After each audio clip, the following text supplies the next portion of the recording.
God damn, bro. Hell no.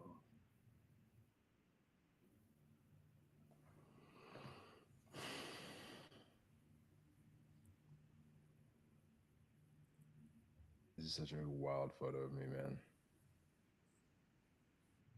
All right.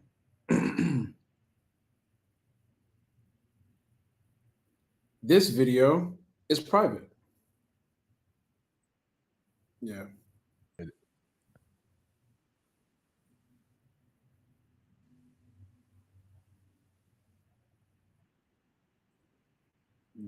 Let me go back to it. Video is private. Oh shit. Yeah.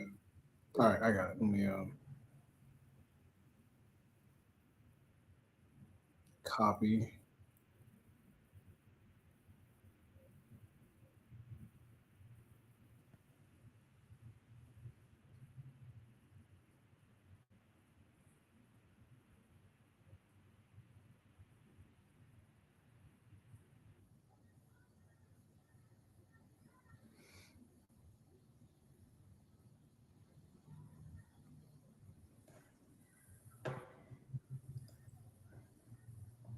I'm still not seeing it. I saw it. It came up for me when I clicked Really? it. Yeah. Oh, okay, I see it.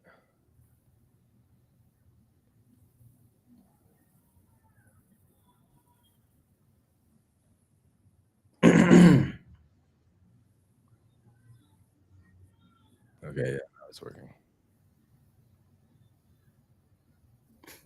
Yo, can you hear me, Russ? Yeah. Okay.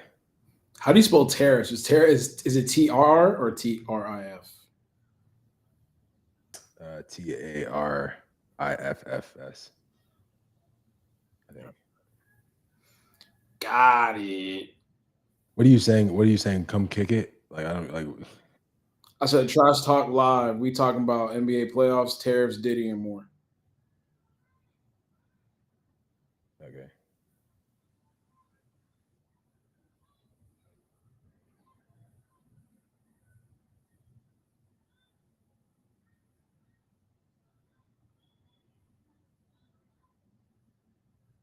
All right. Damn, man, what did Future do to his head?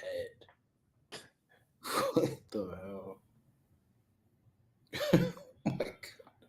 So I'll tell you, he looks like Chucky from Rugrats. Oh shit, let me get my water. It's right here. I hope I put the right.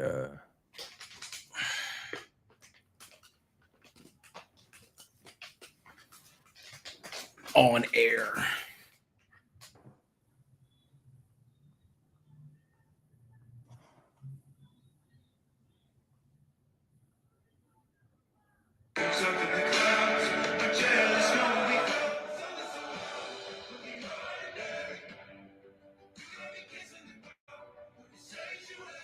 What is that noise?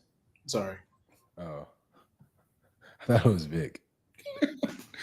Watching that. Oh shit. Watching the video.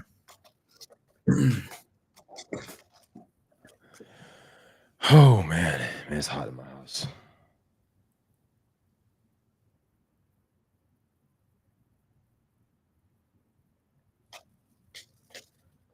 We're Sorry. live, right? I just want to make sure I don't see anything crazy. I just want to make sure. There's no one in here though, right? I can't see. Yeah, okay. Wow. Yeah. Reminds me of the old days, you know? Yeah. Just be happy for 10 views. Oh shit. Is he white? Are you white? That's crazy. Well, I feel like since we're black, you know, like white people want to see what we think about this. Yeah. Subscribe. I'm your second subscriber, Tariff Thoughts. We'll get into it. we're gonna give it like what 5-10 minutes. Let it build up. Yeah. Yeah. It's been a minute. A little rusty. Little cook up. It's crazy.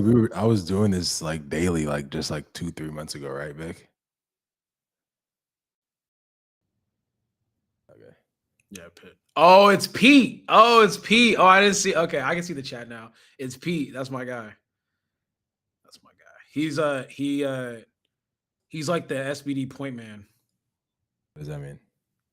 Like handles affiliates and like athletes and stuff. He runs like Sheffield. Okay. Yeah. But we're gonna give it some time, let it cook up a little bit. Damn, man, I can't believe you still haven't seen Sinners, huh? Nope. Oh my goodness. It's something to do. I can't believe you haven't seen it. I'm just not into like movies like that. It's not what you think, bro. I can't do horror films or anything like that. No, it's not. It's really not like.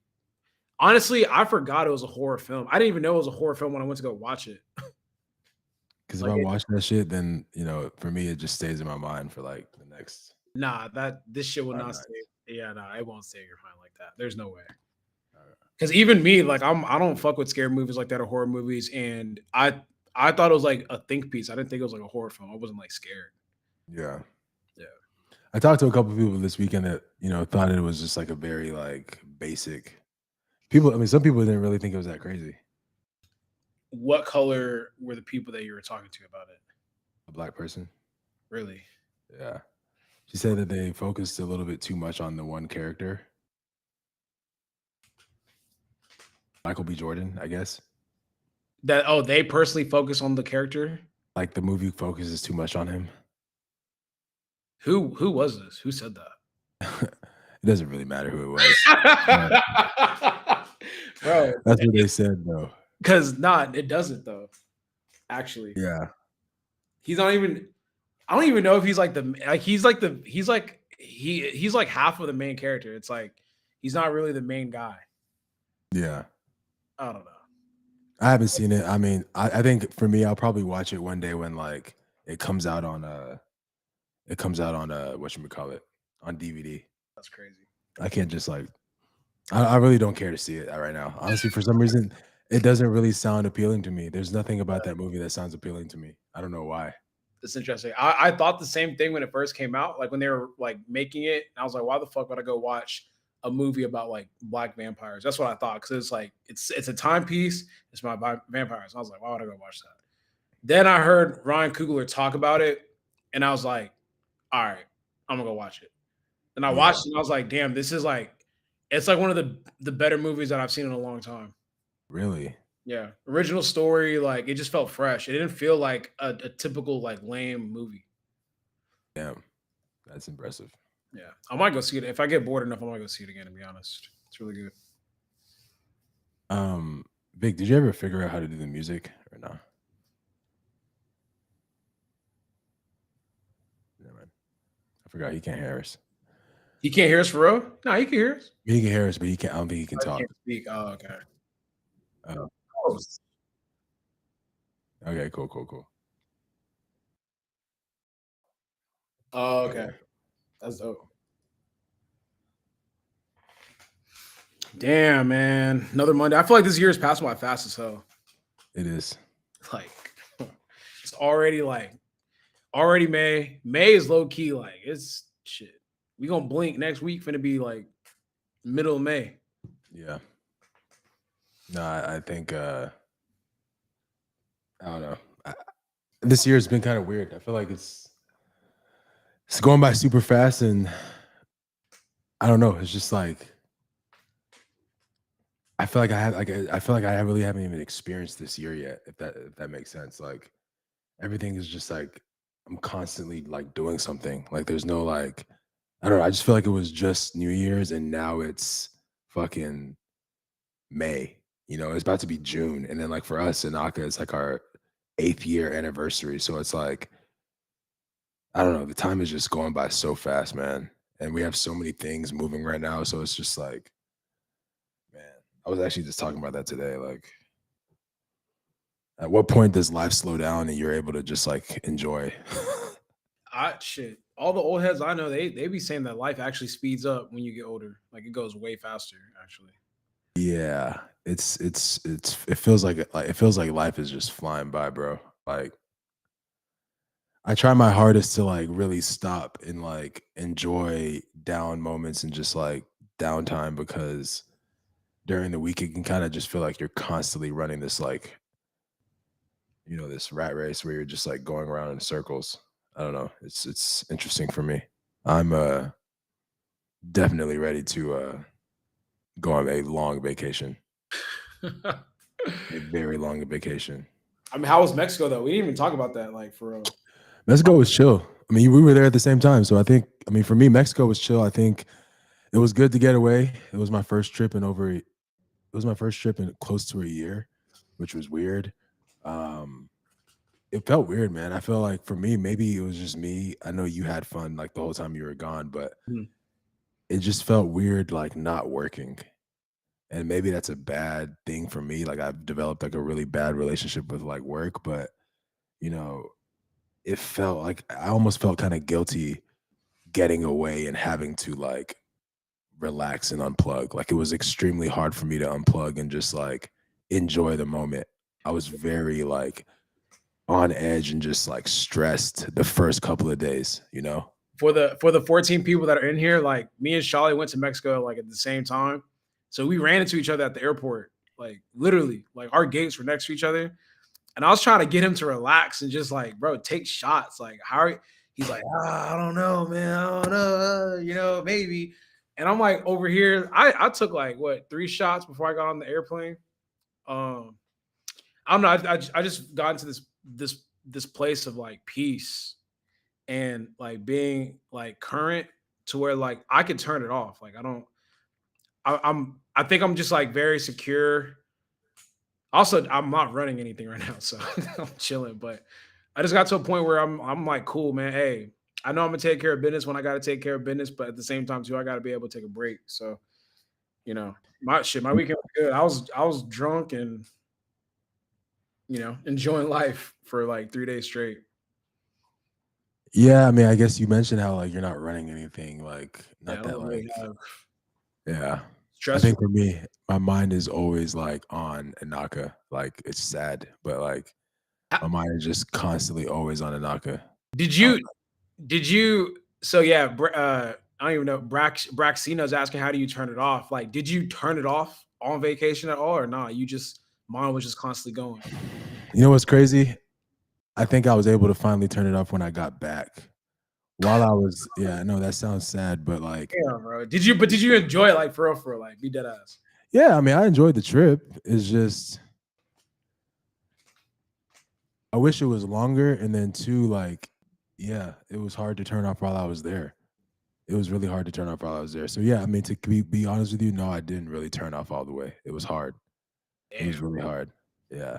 I felt like I mean, just like Braxino said, like I feel bad when I take a break, but I know that time is coming where I'm just gonna take a long break Mhm, and that's gonna be a very good feeling.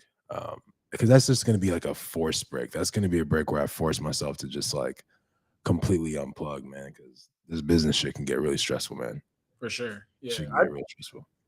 I don't know. I've like taking time off feels more fatiguing for me than working for sure. Yeah, that's always interesting. I just never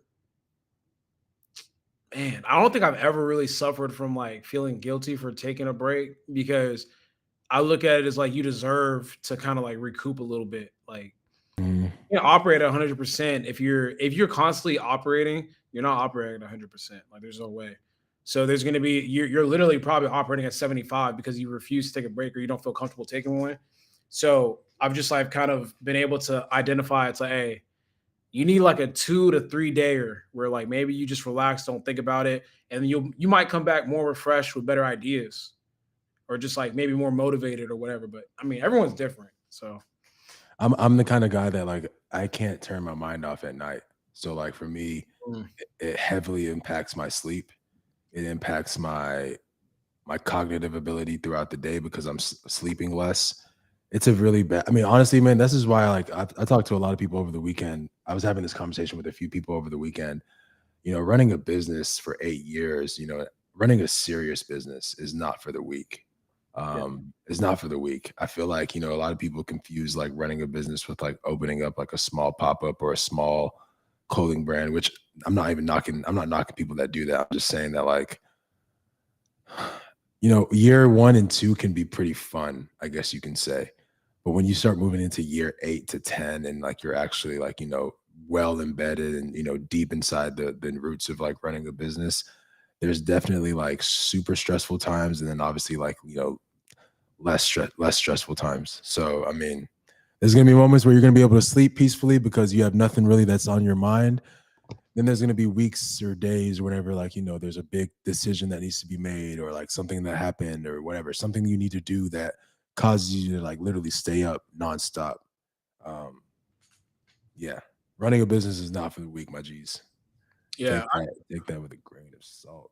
I also feel like yours is a little bit different too because like yours is like it's not like I think to give like a better example, it's just like you have like an actual full fledged like operation, so there's a lot of like moving parts that you got to make sure it's taken care of. So there is no like so like okay, for example, right? We both follow. I think you follow Salt Studios, right? Or you know about them. He's just like a one man army. Like he takes care of the marketing, he does the designs himself, all that kind of stuff. He has a lot more leisure time because he's doing everything himself. He doesn't have like I guess things that he's worrying about. I don't even know if he has a warehouse. Like I think he probably does everything out of his studio. So there's no stress with that. There's no like I don't know what his overhead looks like versus when you have like employees, you have like different. I mean, we could almost jump straight into this, like just like the tariff situation. Like all these different moving parts that are just going to cause like a lot of headaches and stress. I just feel like that just adds into it versus like being someone where like you can kind of call your shots all the time. Yeah, I still think there's, I mean, I think if you're running a salt studio, I think there's definitely still stress though. I mean, at the magnitude that he's running it, I feel like even this tariff situation is probably affecting him too. I think, I mean, yeah, I think there's just different levels of stress, and I think Mhm. everyone's stress is different. I agree with you, like, you know, having employees and then, you know, insurance and all that stuff, and then overhead for a warehouse, you know, product expenses, all these things that come with like the nature of like running like a full company. Yeah, that shit can get tiring after a while. It Mhm. does make you, it does make you, it does make people like me wish that like I could go back, and this is just obviously just like me speaking out of my ass, but it makes me wish that I could go back and like be, you know, running a knockout out of my like apartment because like, man, I was like 1000% less stressed than I am now, you know? The stress that comes with like doing it on a smaller scale is way different from doing it on a bigger scale for sure. I mean, like that goes without saying, but I feel like the stuff Yeah. that you were worrying about in year one and two, it's more so like, yo, are we getting the product in on time? Yo, like, Yeah. do we need more labels for the printer or like the printer broke or whatever versus like now it's like some other shit. It hits different when you're responsible for other people's livelihood. Yeah, for sure, for sure. And yeah, there's I mean, that's just one of the million things that I think about on a daily basis. But yeah. I mean, fuck it. We could just start jumping straight into the conversation. Mhm. Because I think we've been texting privately, and I was just wondering how shit is doing or going with the whole tariff situation. I mean, for the Mhm. people that are in the chat and that are watching live, like it's like a daily, a daily thing where we're getting updates about tariffs, about what's like the percentage of the tariffs that are going up, or the new tariffs. Like literally yesterday, he was talking about how he's going to put a tariffs on movies that are made outside of the U.S. How are you guys dealing with tariffs now? Because I know Anaka gets their stuff from overseas. Um Thankfully, you know, we ordered a lot of our product up like at the beginning of the year, close to the end of last year. So a lot of our product is already here in America. You know, however, when it comes to like shipping in like the later end of the year, the products that we have for Q3, Q4, um, yeah, that's going to be interesting. Me and my partner, we're kind of just like hoping that there's some sort of resolution that's reached prior to us having to make a decision for the shipping. We do have small shipments here and there that are like en route right now. And I think from what I've heard and what I've learned, we're, you know, we have these, you know, some of these manufacturers are like sourcing other ways to get the product here. So like running it through other countries in that region via boat or whatever, air or boat, and then, you know, passing it through those countries to us via boat. I don't know. There's like loopholes. We found out that there's so many different loopholes to kind of work around it. You mean the media like only shows what they what can the media only shows what gets clicks, and it only shows like what people will panic to, you know? Mm. So like, you know, if you actually talk to these manufacturers in China and you like, you know, you have like long 5, 6, 7 year relationships with these manufacturers, you know, if they want your business, they're going to work something out for you. And that's kind of what we've been dealing with. You know, we have a few manufacturers that we've worked with for like 5, 6 years, and you know, we're able to like find ways around it. I'm not saying that it's not affecting us. This is definitely affecting us, but we're doing the best that we can. I think, like I said, we're not in a position where like we have to order a shit ton of product right now in order to like survive this year. For Yeah. the companies that are having to do that, or people that are just starting their businesses out and having to order products, GG. yeah, this is a different climate for y'all. This is a much different climate for y'all. So for people that aren't like, because I feel like there's a lot of probably younger people that are watching our shit, and maybe like they don't like maybe dive into the business realm too much, or they don't understand just like business or product or any of that kind of stuff. Uh, I think China has what I don't even know what our current tariffs are on China. It's definitely over 100% right now. Um, Yeah, yeah, I don't know. so yeah, so guys, when we get product in, let's say Shawley has a shipment from China coming to Anaka, and you know, before they actually like deliver it, he has to pay like tariffs and duties, whatever the tariffs and duties are. Let's say maybe you have, I don't know, let's just like use a number, like you have 100K worth of product coming in. The duties and tariffs on that, what is it like typically without tariffs? It's like probably like what, 3 bands or something like that, or like maybe a little bit more. It depends on like how big the shipment is. Yeah. However, how big. It's gotten to a point now where I feel like a lot of the tariffs that I've seen people talk about on their product, it's like getting close to the value of the product itself that they're ordering. So it's like you're basically like paying double for it to come in. And the way to offset that is you pass it off to the customer. So you're going to increase the price of the product to help with the margins that you have, because if you're just bringing product in, you're basically paying double for it. Like you're going to take a big L. A lot of these people are like their margins are already kind of like slim when you kind of think about all of the different overheads they might have when it comes to like employees. You know, we just talked about a warehouse, anything like that. You know, so you're trying to raise the price of those products in order to like offset that. Um, it's interesting because I know like there's a lot of different companies that are like, yo, we just have to pause shit. And retail is the first one to take a hit. Like clothing and all that kind of stuff is the first one to take a hit. So like shit, I'm working behind the scenes to bring better back. And it's like we have to like think about the different avenues in order to get product produced, because I don't have product on hand. Like Yeah. I'll have to go over, like typically I would go overseas to get that done. But with the tariffs and all that type of shit, I don't know if that's even like, once again, we have to wait for a resolution, but I'm in a yeah, I can't even I can't even lie and act like I've been affected, because like I'm not in a position where like, you know, we're ordering a boatload of shit right now with this whole tariff thing going on. Like I said, we got lucky and we ordered a lot of product beforehand, so we haven't experienced anything yet. But I would imagine that if, you know, we were in the position where we had to order a fuck ton of things right now, it would be difficult.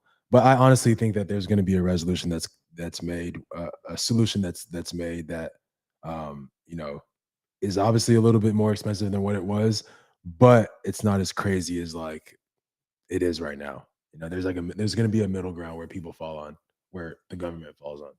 I wonder what's the resolution? Like what's I mean, it's just going to be slightly higher than what we were paying. It's going to go up. It has to go up, but I don't think it's going to be something that like is completely like unaffordable, you know. yeah, I'm just saying like when it's all said and done and the dust settles and we come to a resolution, was it worth it? Like will it be worth it? That's what Yeah, I'm curious to see. Like I mean, shit. I'm all in favor of what he's trying to do. I just hate that it has to go to the extremes of what, you know, what's happening. So, yeah, I think, he means well for America. I think he's very pro America, and I think that's a very good thing. That's a good thing about him, Donald Trump. I can't even lie. That's a great thing about him. So, if he isn't gonna do it, who is? I think unfortunately, I think he says it a lot too. Sometimes when you're sick, you got to take the medicine, and I think America is in that place where we have to take the medicine in order for us to get better. Um, So because he knows we need China, and they know they need us. So it's like one of those things where like I mean, he is trying to negotiate a better deal for both parties, or for more so for America, and I think that's what's going to happen in the end. I think we're going to obviously have to pay a slightly increased amount, but I mean, overall, long term, I think it just brings more value to the dollar, to the American dollar. yeah, so Pete's like really heavy on this type of shit. So he said even retailers stockpiling ahead of time and putting a lot more capital into inventories is going to be distortionary versus investment in job growth, marketing, and anything else other than inventories. Mhm. Yeah, it's gonna, man. Shit, this. What do you think about the recession hitting? You think? I think this year is going to be very tough. I think a lot of people are going to suffer this year, especially middle class, lower class. I think everyone's going to suffer. If you don't have a lot of money stowed away in a savings account, or if you don't have money stocked up, like it's going to be a tough year for you. I think prices of everything is going to increase. I think Prices, everything's going to increase, and then we're going to also be low on inventory because a lot of shit's being held up that people aren't paying tariffs on. They're just like, bro, I'm not paying for that shit to get in. So it's yeah. just being held up. They were talking about the port. That there's like this. The head of the port of some shit for California was talking about how basically like job people are going to lose jobs because no one's ordering shit. There's no one stocking or doing any of that kind of stuff because no one's bringing stuff in, or people aren't paying the tariffs for shit to come in. So, like, literally in the next, I think he said 3 to 4 weeks, basically in the next month, you're going to start seeing stuff not being stocked on shelves because either one, they're not being ordered due to fear of like what's happening with the tariff situation, or they're just sitting like on a boat somewhere in a I big ass crate. I think it's going to be more so of the latter. I think it's going to be more so of like people ordering, and then when they get that bill, when UPS or whatever export import service that they use hits them with that 100% bill, a bill hits them with a duty, Like 40%, bro. hits them with a duty tag that's like damn near how much they paid to produce the product. I think that's when you're going to start running into people that like let their products sit at the port, and they don't care to pick it up. I don't think it's going to affect like the mass retailers, like the people that like stock the grocery stores and stuff like that. I think that's just kind of like it's not going to get affected that to those to people that companies at that level. They have it's going to suck, but they have the cash flow to pay to get groceries on the shelves. When it comes to people like us, like business owners, like the Alphaletes, the whatever Buff Bunnies, the Nakas, when you're sitting, maybe you can pay for it a couple of times, but when you're like continuously seeing a duty tag that's like damn near eye level with the amount you pay for the product, you eventually have to come to a point where like, okay, this is stupid. Like I'm not paying for this. Like it doesn't make sense for me to pay for this, you I know? mean, them boys already talking about they raising the prices because them tariffs fucking them up. Exactly. So it's like, I mean, that, and you either have to raise the price. Either way, you have to bite the bullet, you know? Yeah, the problem is ain't no one got no money for extra prices, bro. I went grocery shopping today, 200. Yeah. No reason. I'm a single man, bro. Why am I paying $200 for groceries? Bro, I found a hack. So I'm with My Fit Foods, and I get a huge I get a huge like damn, someone called you out. Russ is locked in on literal liberal propaganda. Hey man, ask yourself. I'm not locked in on liberal propaganda, my G. My pockets are hurt. I don't know what the fuck y'all talking about. Yeah. Yeah, nah. Ask yourself. Gonna start asking himself. Hey, am I? I'm not liberal, bro. I'm just following the money, buddy. Yeah, you'll see. Right side too. If Trump I'm not. I'm if not Ru- liberal. I'm not liberal or right. I'm just. if Russell could wear a "Make America Great Again" hat without being judged, he would do it. Would you wear a MAGA hat? Bro. Oh, sorry, that's yeah. You're crazy. Yeah. I got too carried away. No, I'm Uh, talking about like you're just sick. I would never. I mean, that's not my bag. no, hey, ask yourself. I respect that. I do see the clearer picture. I feel like I do see the clearer picture, and I do see the bigger picture. I think a lot of what he says, I agree with. I think it takes someone with balls to bring America back to the forefront. So I think we've been riding shotgun, honestly, rare passenger seat. I'll say this. Why is this dog just sitting here like this? What, your dog? Yeah, it's just like he's just trying to get in the video. Anyways, I'll say this. I do think that we do need to bring manufacturing and all that kind of stuff back to America. The problem is there was no plan, there was no heads up, there was no like strategy with this. It was just kind of like dropped abrupt. this on. Yeah, it just dropped us on their front door. Shaw, you know that interview I sent you with the fuck, I forgot his name, but the black dude. It's like this. I mean, like it's not a bad concept. Like obviously you want to do America first, and like there should be a lot of more manufacturing. If you look at like some of the people over in Detroit, whenever Mhm. Detroit was the richest city in the world for a very long time because of the automotive business, and that kind of got, you know, taken out with assembly lines and all that kind of stuff. But I do think that it's important to have stuff where America is building stuff within its own country, but it's just like there was no plan with this. There was just like a self-induced recession with no like actual sit down of like the bigger companies as to what may happen. That's why everything tanks so crazy because no one's aware of the plans. And to build stuff on our side is going to take like years. It's going Let to me take ask some time. let me ask you this, and that's a great point. If there was a plan, do you think that shit would be executed? It Especially depends. especially under a president that's not Trump. No, it would have to be. It would have to be. I just don't think like this is like a plan that would have to be bipartisan and like we would all have to come together and like That's not happening. that's what I'm saying. But like I Yeah. don't think it's gonna happen if one guy just comes in and abruptly does it. I just think we're just gonna take a tough L for a little bit. And I don't know if what we're gonna get back is gonna be worth the L that because there's a lot of people that their shit's gonna be Thanos snapped. Oh, Like yeah, for sure. we'll never 100%. recover from this.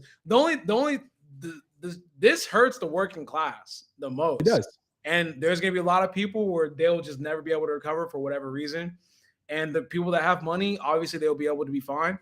But it's just like you said, you're not, Shawley, yeah, like what Pete's saying, you're not finding a way to get shit taken care of in America. You're not putting America first. You're still finding loopholes to get that shit done overseas. Oh, yeah, I mean, I'll never say that I don't need China. I'm not saying that. I'm just saying, like, the motive behind what he's doing, I agree with it. Like, it makes sense, like And then also too, I mean, like, not to be disrespectful to Americans, but like, we kind of suck right now. Like, we're not smart. We don't work hard. Um, I just think that there has to be like an extreme overhaul, which like I agree with. Like, I think like our education system isn't the greatest right now. I think like what are we ranked in the education system in the world? Like, we're not that great. We have nothing that is made of value in America that like is great. The only thing that we do is I think it's like AI and technology. That's the stuff that we export and that we Mhm. make in America. Other than that, bro, we don't. How many times have we said that when we get stuff made in America that it sucks or it's too expensive? I'm with you though. I think that we need to get back to like being a um yeah. Like I just think that we just need to build better. Like if we're gonna do this, let's be strategic. The only thing we're just killing each other. Like I'm just very curious. I'm not saying like we can't get something done agreement wise that's gonna benefit us, but it's like, is it gonna be worth it? Like with how many people gets Thanos snapped from existence? Like I just wonder what that deal is gonna look like.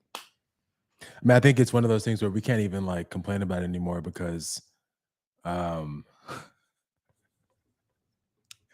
Biden politics.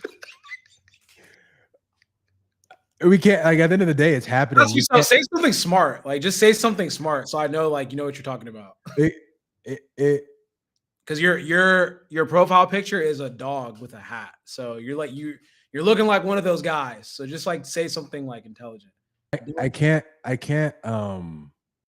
we can't sit here and say like, "Oh, like if it happens this way." We have to accept that it's happening and we all have to adjust.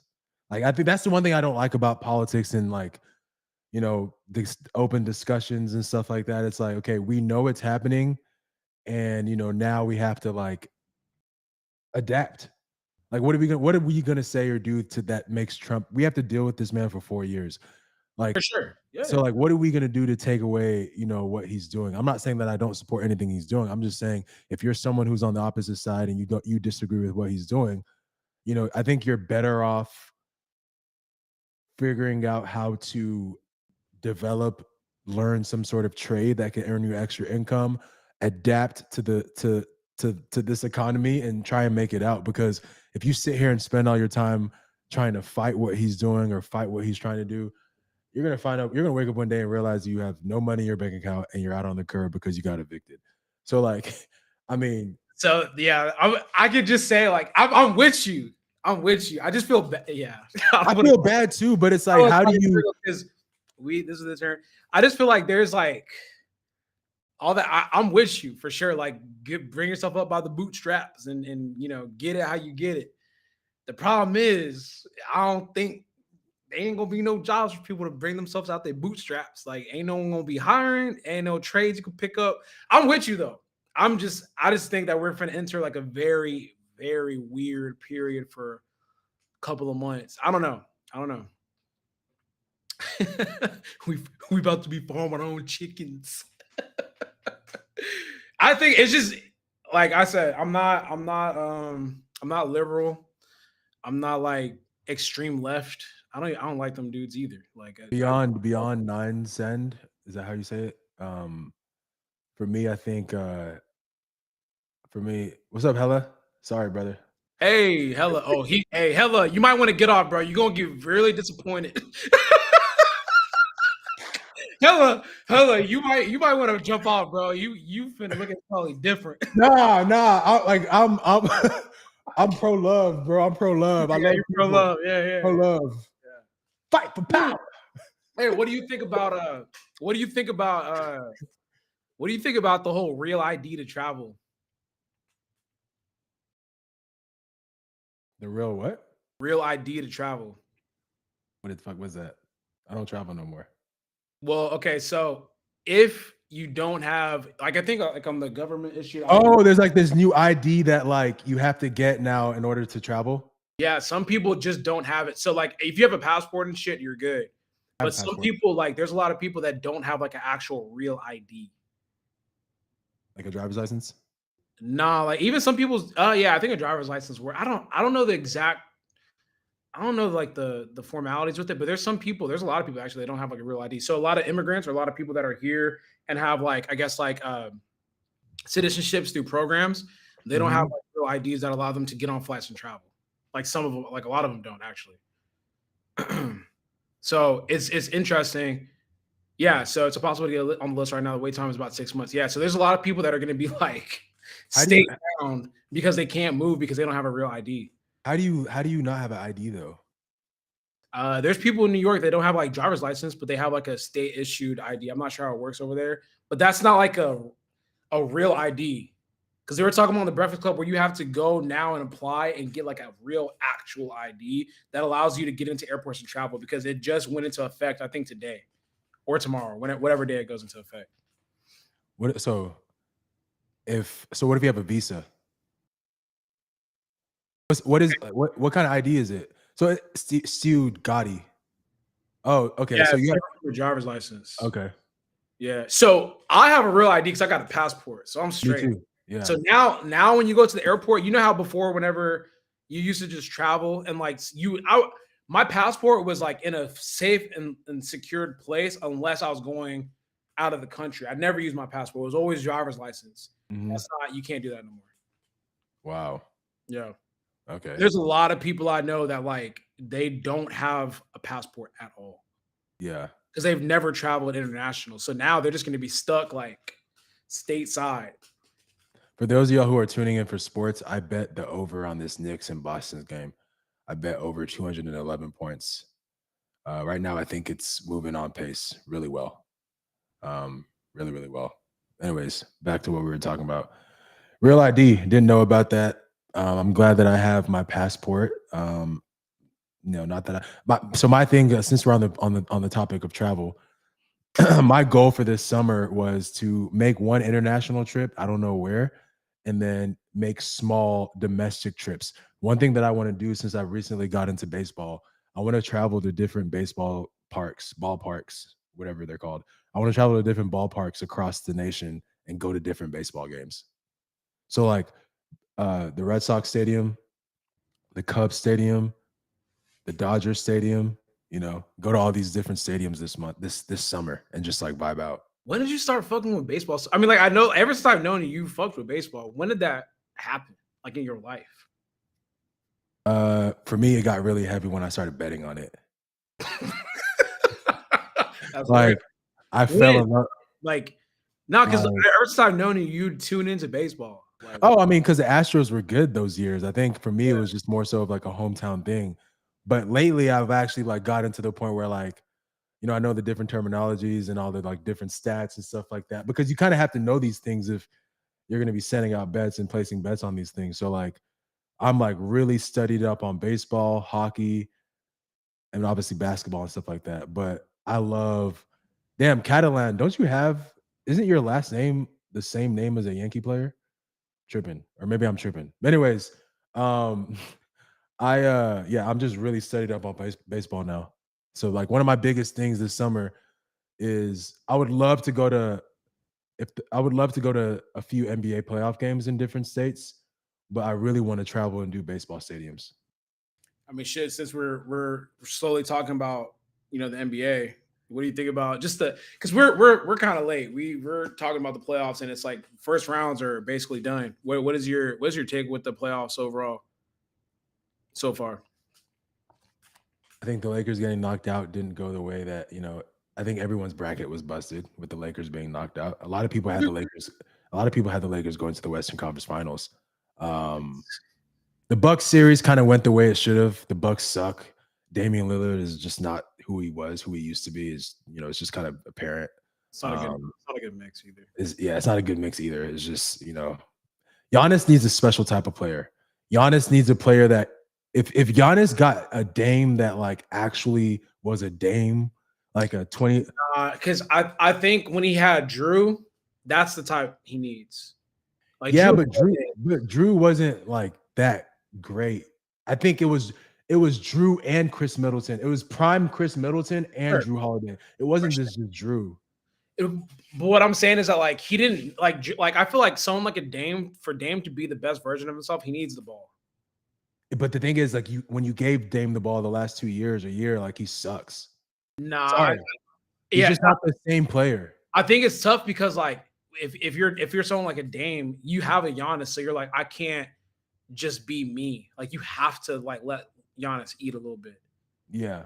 Like I feel like when you have volume players like a Dame or like a Bradley Beal or players like that, you're only gonna get the best versions of them when you allow them to just go crazy.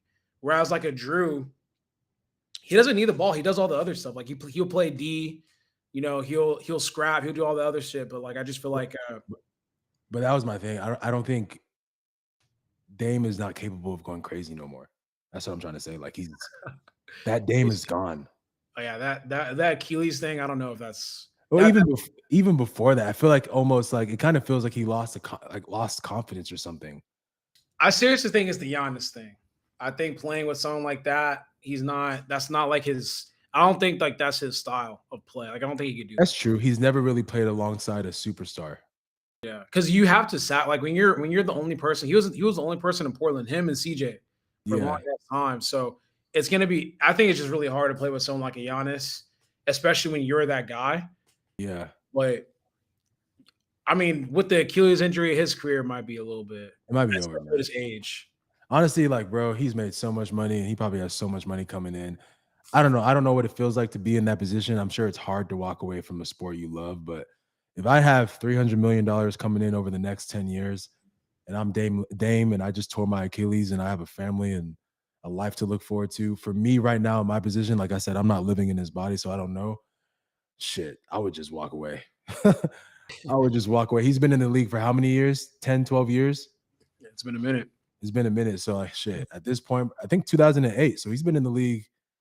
Nah, Dame's been in, nah, hell no. right? Let me Nah, see. it gotta be like 2020, like 2013, bro.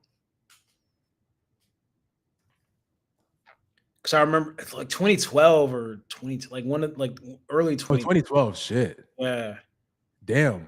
yeah. So he's had like a 10-year career already. So I remember like his second year or that first year, he killed the Rockets. That one year when he sent him home, Yeah. whatever. It was like Yeah. early on when he hit that big ass shot.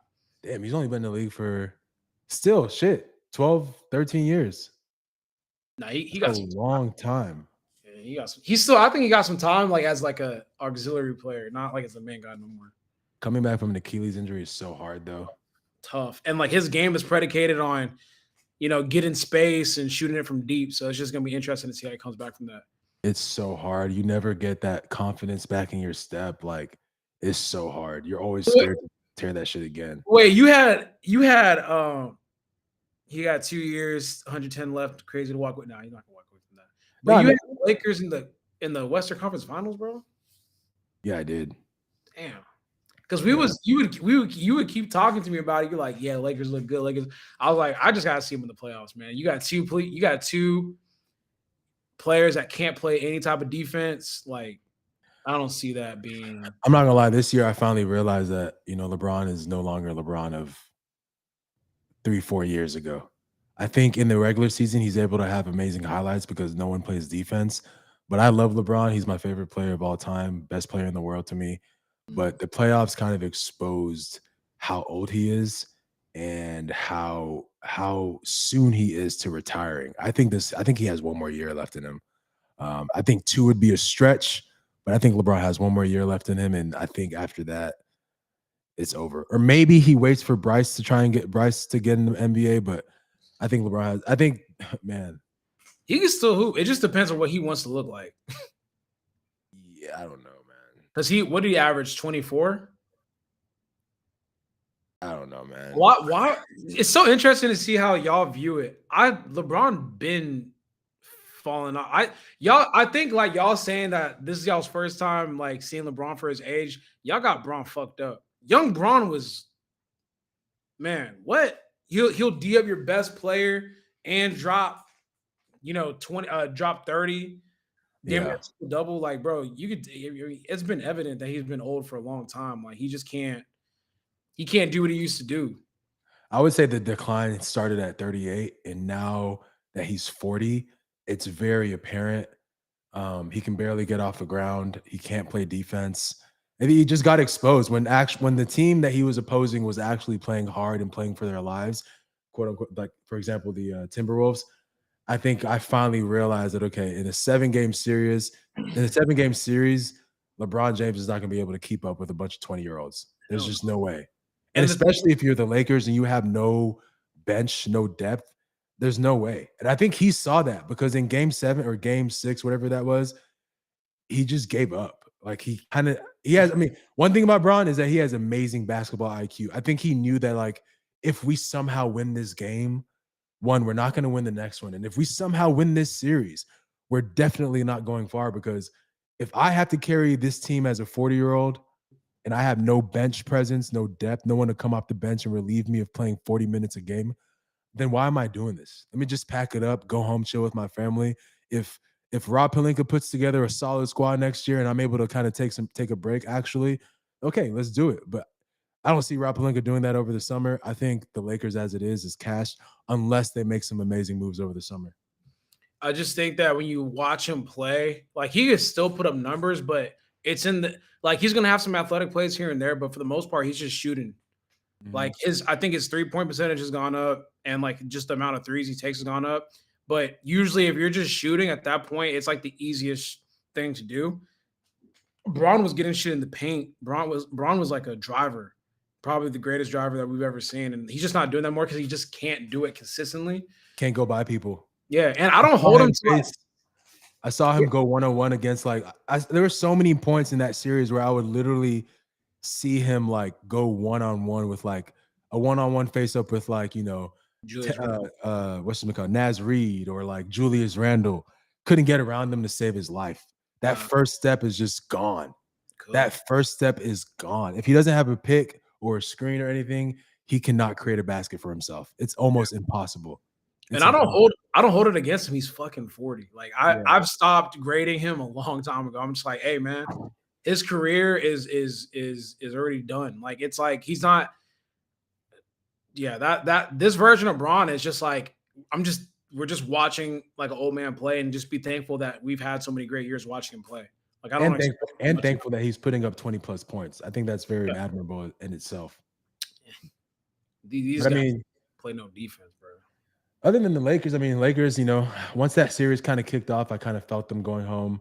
The Thunder series was kind of as expected. Shit. Who did they play? Mel said that. Oh, Memphis. Mel Rivera said that he was carrying the game. I don't know what game he was watching. Yeah, LeBron didn't carry shit, bro. And it's definitely not. It's not like a pitcher pitching a great game and the defense effing it up. He's part of the F up. Like he can't play defense. Yeah. Honestly, I didn't like watching the Lakers towards the end of the stretch. Like they had no offense. I don't think JJ Redick had enough time to really like work up an offense for the new Luka, Los Angeles Lucas, because they just didn't. They had no offensive flow. They were just kind of playing iso ball. LeBron, you dribble it. No, Luka, you dribble it. No, LeBron, you dribble it. Okay, no one wants to dribble it. Let's kick it out to Rui. He kicks a three. That's like not. That's why whenever they made that trade, I said that I think Dallas is a better team than the Lakers now. They are.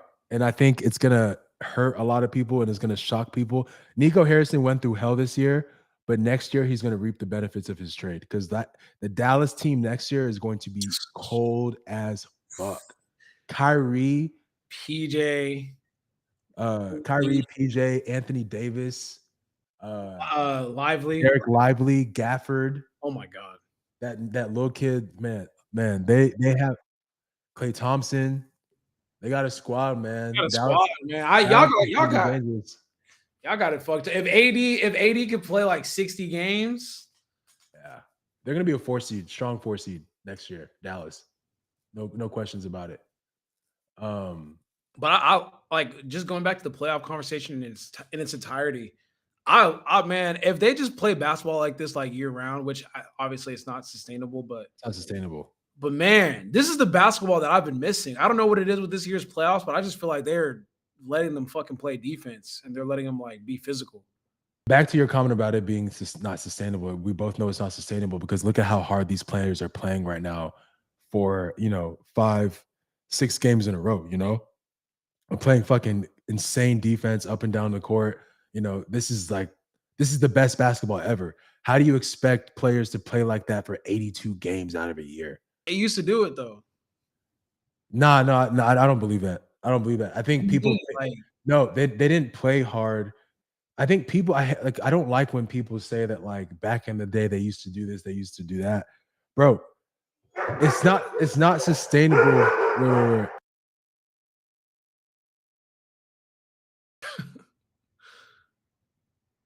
Yeah, I hope it's not sustainable to play that kind of basketball, intense basketball for like 82 games, man. Like even the older players they never did that. It's not like it's I just don't believe it. Don't you remember like, bro, I remember like, okay, let's go back to the Miami years with Bron in Miami. Bro, they were playing pretty fucking hard all year. If we went back and actually looked at those times, I promise you, bro, like there were definitely games where like they weren't going 100%. For sure, but like I just feel like remember peak to me basketball peaked. Remember when it was like you had Lakers, you had OKC, you had Spurs, you had Miami Heat, and then like you had a couple of teams that were like really really good. There was like a lot Rockets, you had Warriors. Remember that time? I feel like the regular season games they were hooping. Like they were playing pretty fucking Clippers. They were all hooping. I remember them big games. They were hooping hard, bro. So something to note is that when we saw them play, they were hooping. Why? Because those were the games that were on NBA on TNT or NBA on ESPN. When it was rivalry games and it was games that like mattered on national television, players tend to actually get up and actually play. 70% of the time, 70% of the other time where they're like not playing on national TV, bro, it's like playing like a pickup game. Like these players aren't playing for real. I don't remember that. I remember them playing pretty damn hard. I don't know. I think the reason why we think, it's so bad now is because it is so bad now. These players are like actively and blatantly not trying throughout the regular season. And part of it is because they want Adam Silver to fucking lower the game count per season, like 82 games to 60 games or 58 games. Like, please, Adam Silver. And then the second half of that is that like, these players are just getting paid and like they're rich as fuck and like they don't feel like they need to go 100% throughout the regular season. Why not wait till the playoffs? So Yeah. I'm just thankful that we're finally getting good hard basketball. This is the type of Yeah. basketball I like to personally watch. It's just hard for me to like.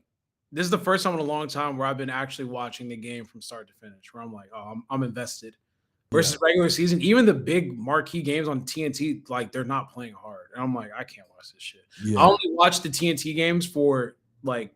Charles, yeah, Charles Shack, and all them other dudes. Yeah.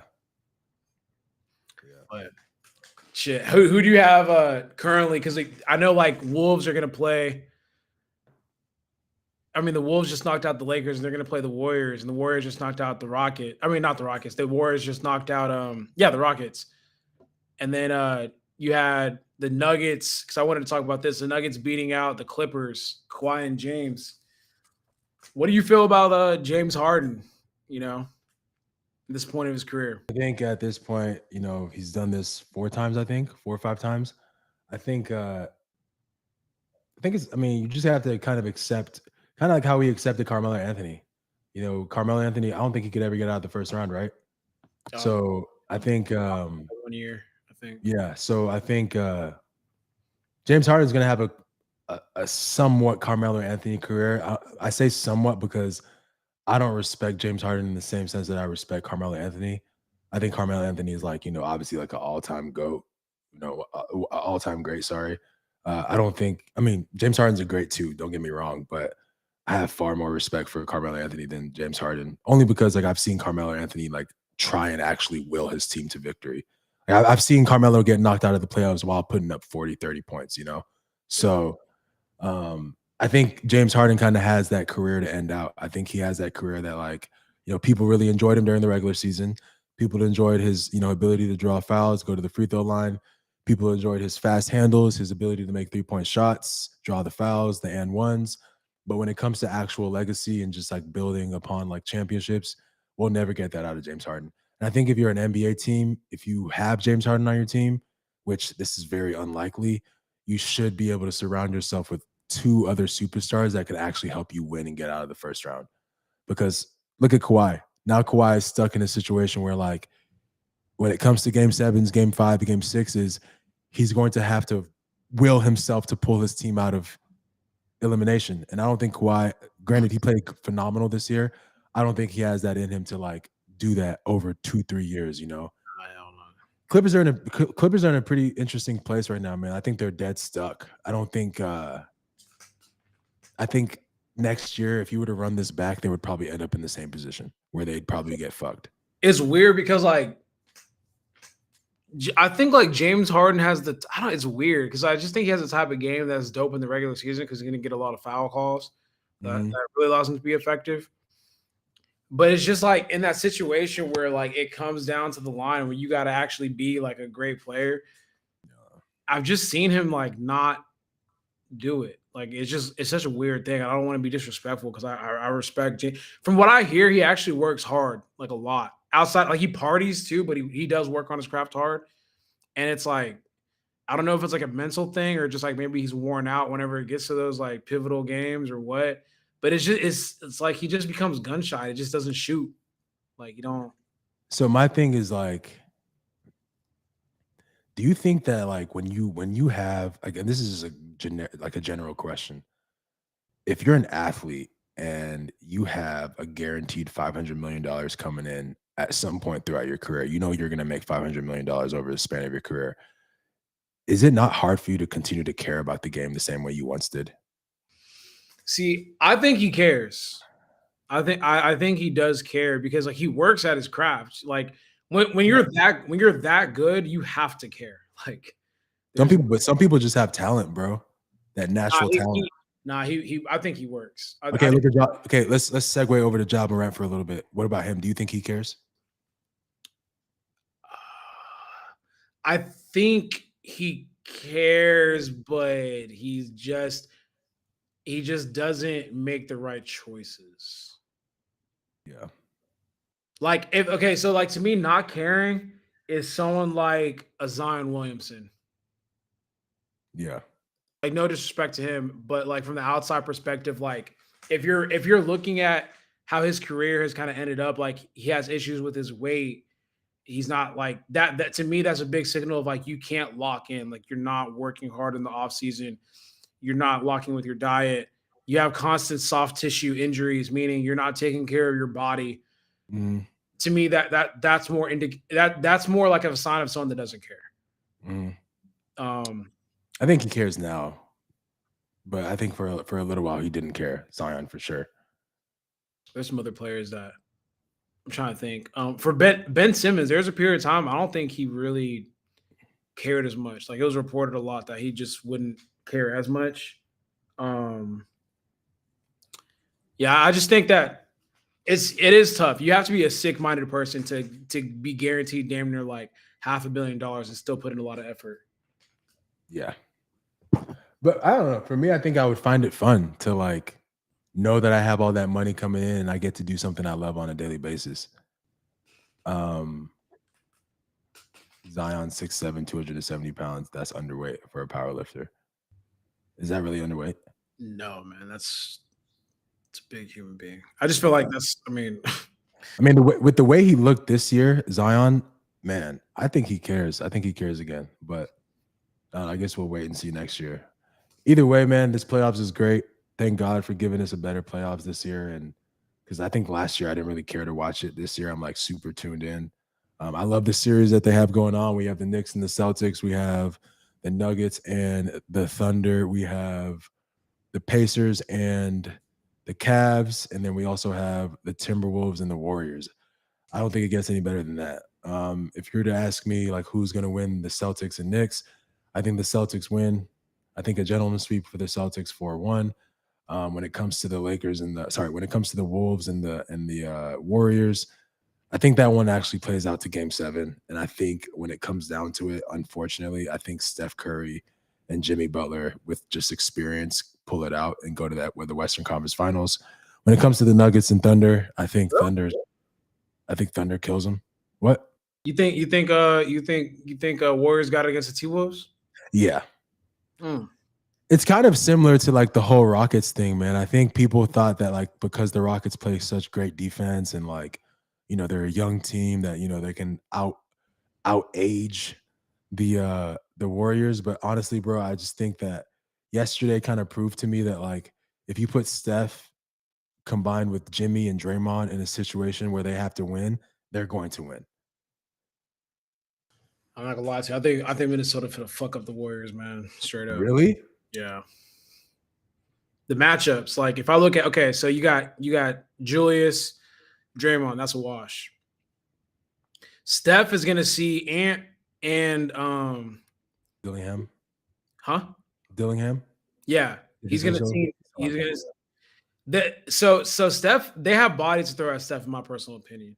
Yeah, they do. And then you go to who's the other option? They got Jimmy Butler. Yeah. Old boy sticking them for sure.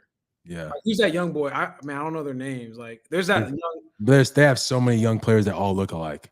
Yeah, no, seriously. Like not even trying to they have three players that look alike. Yeah, and it's Alexander, Dillingham, and there's another. Dillingham doesn't really play that much, but Alexander and there's another kid that plays.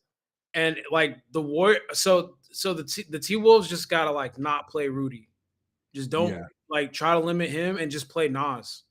Yeah, and then give some space. And like I just think that, man, I don't. I just don't. You know I don't think. You're right. Yeah, You're right. I don't see. I personally just don't see how the Warriors are going to win this. I mean, shit, like Steph. As great as Steph is, Steph has moments where he'll fucking score like 10 points. Like you just kind of disappear. He's not hitting them hoes. So it's like I just think that the T Wolves, they're young, but they've gained a lot of experience. I think that Ant has McDaniels. Fuck. McDaniels. Yeah. He's gonna stick Jimmy, bro. Yeah. Jimmy gonna get his shit off, but it's gonna be tough, and they're gonna wear him out. Jimmy's like what, 34, 35 now? If you put wear and tear on Steph, I think you've gotten off to a good start. So I can definitely see that. I still think it's gonna be a 7-game series. I got Wolves in like 5 or 6. I've learned to not ever doubt the light skin. Never. It's not even him having to throw up and do 30, 40-point games. I just think his presence is enough to carry the Warriors. Because if you think about it, yesterday he didn't really come alive until like the fourth quarter, where he literally had to put the Rockets away. He put the Rockets away single-handedly. So like, it's one of those things where like, I think his presence alone is enough to like, but I don't know. You know, It's if the Rockets had one guy that could score points, yeah. they'd be good. What do you think happens to Jalen Green now? I think it was a good. I think like if he could just learn how to. I think like okay, the inside NBA crew talked about this really really well. Like the TNT crew, he just needs to find ways to get good consistent shots. Like know that hey, I'm gonna do this every single night. He takes a lot of bad shots, bro. Like when I'm watching him play, he's too athletic to like settle for some of the stuff that he settles for. And then I think if he's not hidden, he just kind of like disappears. Yeah. Like he just refuses to stop shooting. Like if you're gonna start missing, like if you can't just go like 2 for 8, like fuck it, go fucking 2 for 15. Like Yeah. go out like that. But I think once he starts missing, he just kind of like stop shooting. Because man, honestly, athletic wise, he's just as talented as Ant. He is. He just needs to find a way to like get good He quality needs to shots. find a way to get his head like intertwined with his physical ability. Yeah. Like his natural given talent. He's And I feel cold, like man. He's fucking like he's young. What is he like 22? yeah.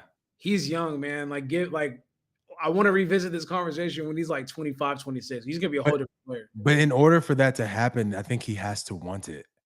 Bro, you saw what Swaggy P said about him? He was like, bro, Swaggy P gave it in a very funny way, but he was just like, man, like if Jalen, he pretty much said, Jalen, if you want to be great, you gotta start hanging around, stop hanging around the people that you hang around and get your head in the game, because you can be $100 million player, but it doesn't take much for a coach to corner you, put you in that corner.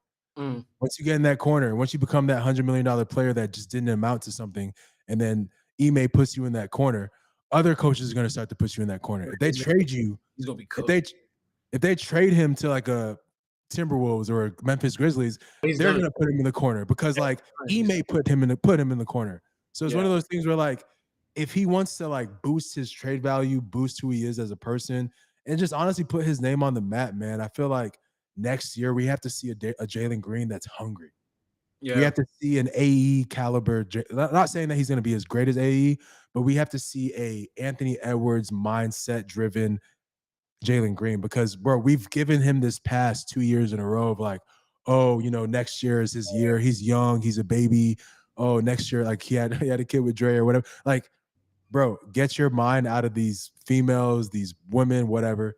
Tap into the game. You have God-given talent. You're a phenomenal basketball player. Next year, we just want to see that killer mentality out of you. Because they got, man, that one twin. Oh yeah, bro, he plays with more heart than Jalen. No, he does. He's a dog. He plays with way more heart than Jalen. He's a rookie. He can strap up. Bro, he's a franchise player. He's cold. And Sangoon, bro, if Jalen could just lock in, like Jalen's cold, bro. That's what's killing me. It's like, bro, he's just as athletic as like Ant. You know what I love though about this year though, and I say this because I'm being optimistic. If I'm Jalen Green, I don't love how they lost, but I'm looking at the lighter side, the brighter side of things. I was scrutinized in the media by ESPN. I was scrutinized by TNT crew. I was scrutinized by Instagram. If he goes on IG, bro, like there's people that there was a post where they said like Jalen Green and who was it? Jalen Green and the other player attended Steph Curry's boot camp when they were kids.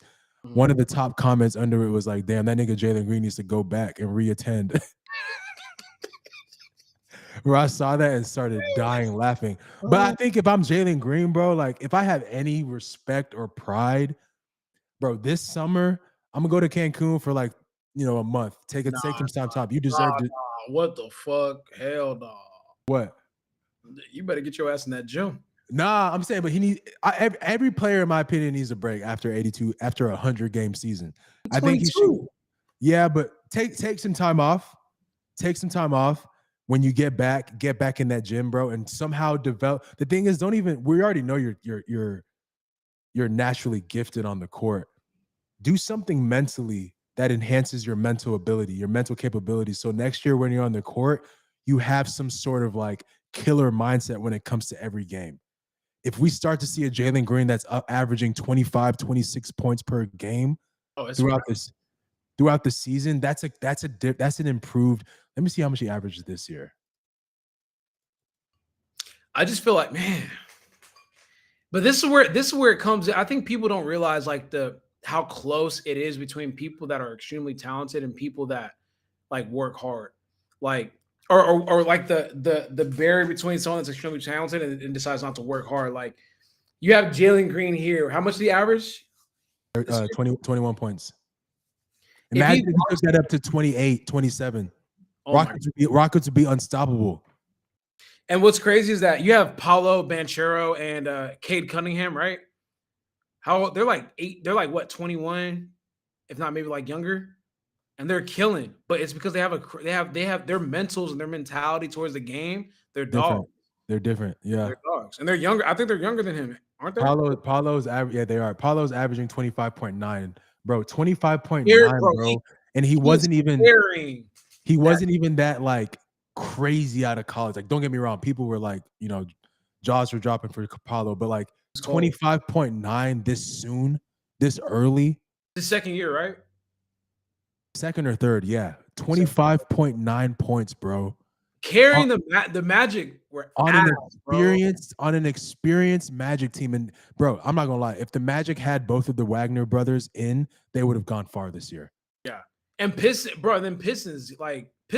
they worked New York for them for that series. I know I know they lost, but they worked for that series. The Pistons, bro, they lost 22 straight games last year, however many that was.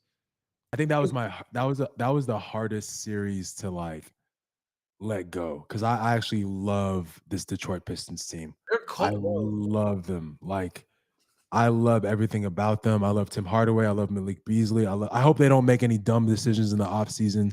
I hope they keep Dennis Schroeder. They just need to keep that core and run it back. Bro, and what's crazy, they didn't even have Jaden Ivey. I don't know who that is. Bro, what? That's like that's their player. That's and like Melo said he wanted to work with Cade in the offseason. That's their Mewtwo, bro. Jaden Ivey. He was benched the whole year because he had that nasty ass. He broke his leg in half. Remember? Oh my! At the beginning of the season, he broke his leg literally in half. Yeah. If they had Jaden Ivey giving them 18 points a game in the starting lineup, no one would have. The Pistons would have made it to the Eastern Conference Finals. No ifs, ands, or buts. No ifs, ands, or buts. Jaden Ivey's a fucking beast. They didn't have him this year.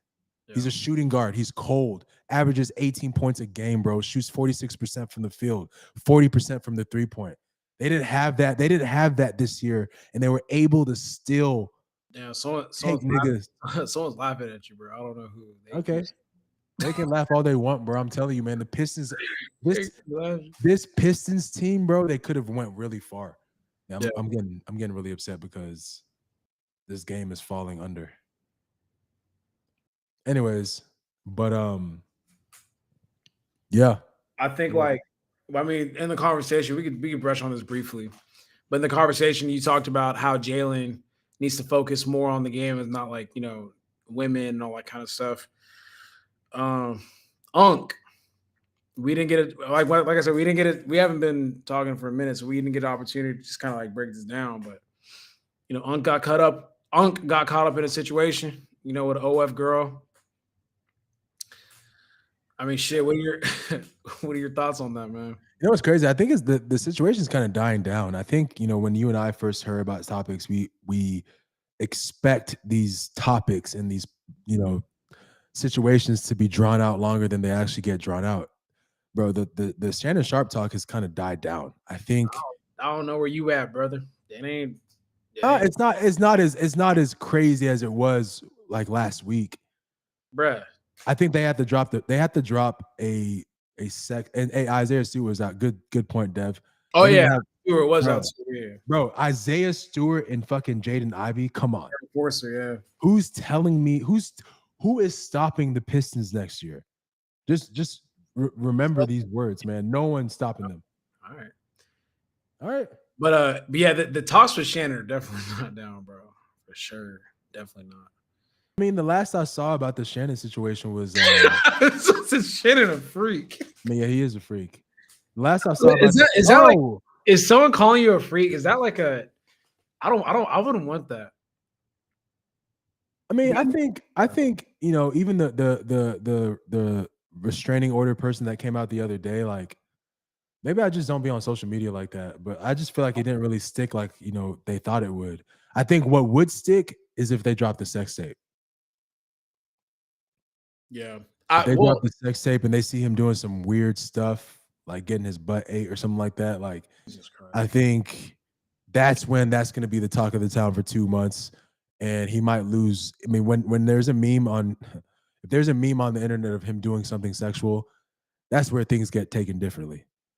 The problem is that the damage is already done. Like, yeah, but the fact that he's carrying himself and continuing to do daily shows, bro, I think people are gonna forget about this shit within a week or two. Nah, I don't think so. I think so, man. Like he's still eventually they're gonna forget about it for sure. But I think like the remnant, like the damage is, they already had to drop sponsors, or sponsors already dropped them on a Nightcap. Really? Yeah. Like when you look at like they used to have sponsor things all over the thing, and like they don't have as much anymore. That shit dried up. And then he already has to take a break from ESPN. Wait, so Kareem just said he let a 20-year-old white girl say put a black baby in me. He said that? Yeah, you didn't see the mess. You see the mess, bro. The messages he was saying were nuts. What was he saying? The girl was saying, "I want you to put a big black baby in me." And like, oh, like you better get used to being with me after you put that big black baby in me. I'm like, man, they're into some crazy shit, man. Yeah, man. If they drop the sex tape, man, it might be a wrap. They said that they won't drop it, and that he's the one that insinuated that. And they had no intentions of dropping it. So it's gonna come out one day. When the money dries up and she gets offered. She was 19 whenever this was going down.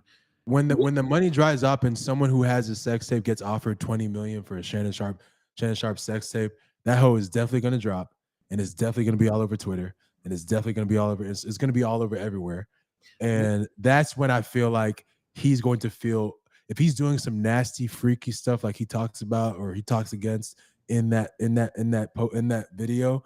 I think that's when we really see a different side of Shannon. I think that's when he's gonna really he might have to actually take a break from. Nah, he got lined up. What's tough is that like my whole thing. I don't know what happened. The problem is, bro, at what point do you realize that talking to young girls, number one, is just kind of sick. Not even kind of, just very sick. But then number two, when do you start realizing that, these things are liabilities? Yeah. Like, bro, that's such a risk. Like, why even put yourself in that situation? Like, think it like us right here. I would like to think, Shawley, there is no way in God's green earth that you would ever entertain talking to a girl that is 19 years old. And you're 32, 31? Yeah. Could you even imagine, could you even imagine talking to a girl that is 19 in a sexual manner? No, I can't, because I feel like I would get annoyed within like the first sentence. Not saying that there's not mature 19-year-olds out there, but I think that most of them, I think I didn't realize who I was until I was 30. So I can't imagine a 19-year-old having life figured out. And I think that me talking to a 19-year-old, Shannon Sharp as a 54-year-old talking to a 19-year-old, that's man. It's gross. That's I just couldn't imagine, I don't know. That's some sexual predator shit, in my opinion, bro. I don't get it. I really don't get it. That's some sexual predator shit, bro. I don't know. I think, yeah, that's some nasty shit. I can't. But then again, look at Bill Belichick. What do you think about his situation? That's weird too. I don't get it. He's 70 talking to a 20-year-old. 24-year-old. I mean, people are I don't know. People are saying that she's like a actually I don't even want to put that out, man.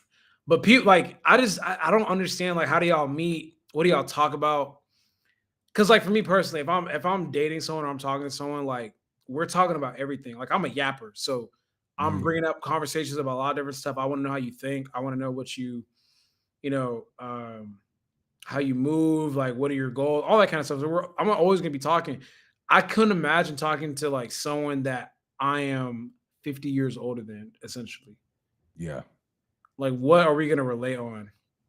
yeah. There's nothing to really relate on, man. I think he's just horny. I think he was just horny, and I think for him, no matter how rich you are, the younger they get, the easier they are to score, especially when you wave flashy things in front of their face. So, like for her, she looked at it as she looked at it as a way out.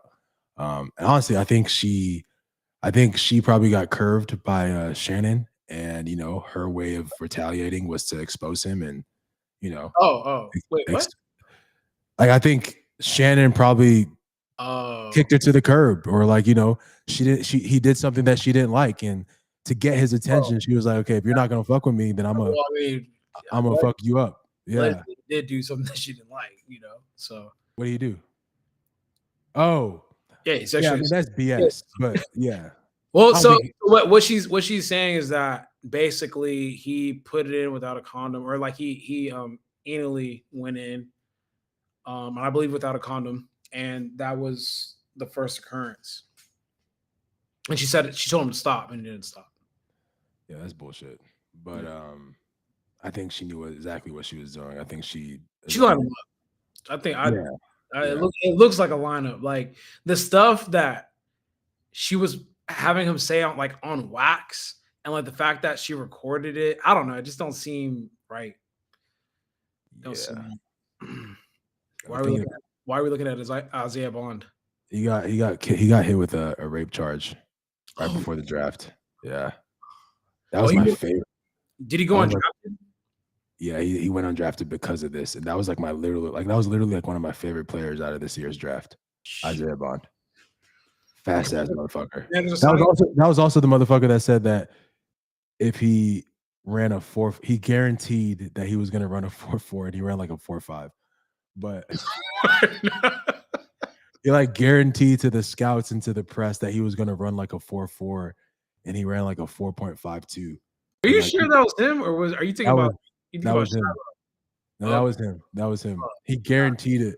And he kind of looked stupid. And then after that, he got hit with the rape charge. Jeez, man. Yeah. That Jeez. sucks, bro, because like, bro, that's a top 20 draft pick. Yeah. Like, no ifs, ands, He or was cold. buts. He was cold. I wonder too, like, damn, born in 2004. He's Fuck. young. He's still Young. gonna get drafted though. I mean, not drafted, sorry. He's still gonna get signed. Yeah, he got signed. He's signing to the Commanders. Oh, oh shit. He's good then. He's straight. I mean, I think, bro. I don't know what I learned this year from about the NFL draft, man. Man, obviously you want to get that high pick for the money and then all for the glamour, but Mhm. I saw a lot of players that went in later rounds that Why, why did you type that? He typed Shaduri uh, Sanders. Look. I saw a lot of players that went in the later rounds that are probably going to have phenomenal careers versus the ones that went in the earlier rounds. Yeah. So what did you think about the whole Shaduri Sanders situation? Whenever he slipped in the draft. Uh, I kind of saw it coming. Yeah. I think you know, I love the Sanders family. I love what they do and what they stand for, but I also think that like at the end of the day, man, like sometimes it's okay to just be like I still look at the NFL as like as a, you know, it's a league. I still look at the NFL as like a very strong like owner coaching personnel led league where like players don't really have that much power.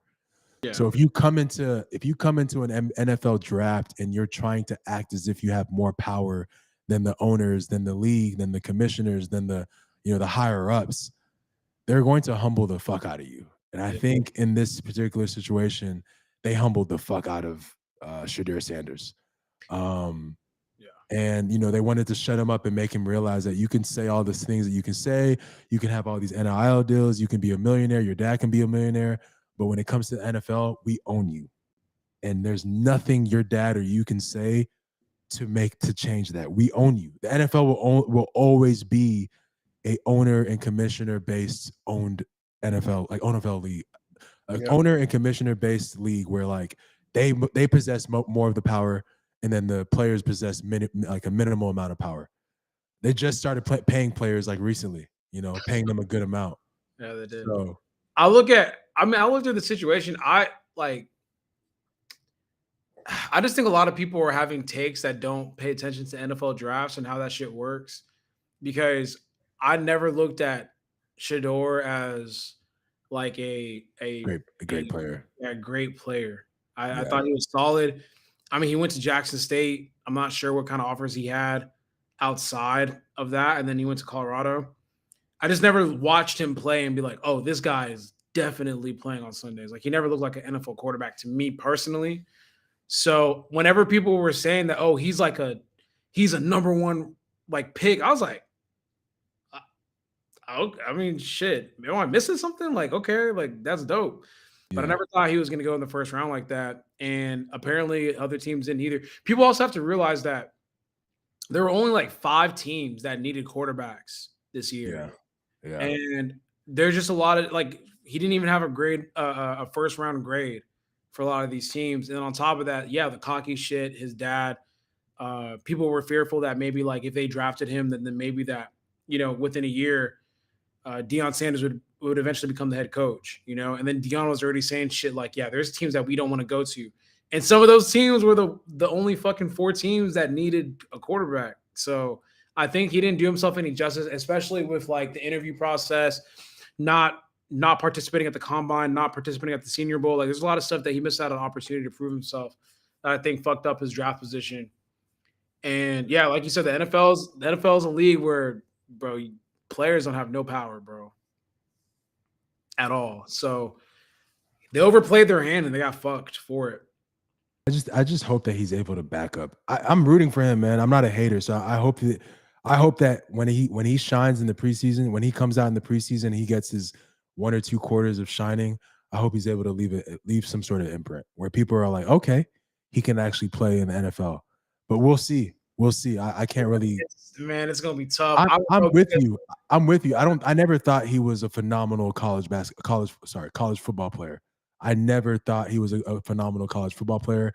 I think what they did at Jackson State was amazing, but I don't even think what he did at Colorado was that great, to be honest. Like I watched their games, like he couldn't even like, to be honest, he couldn't even really like probably show everything that he could do because their O-line sucks so bad. So his completion percentage was super high because he was just dunking and dinking like a lot. And then Travis Hunter would like take the roof off the top. Or he'd take it off the top because he's such a dynamic player. But I wasn't watching this shit like, oh, like this is a franchise changer right here.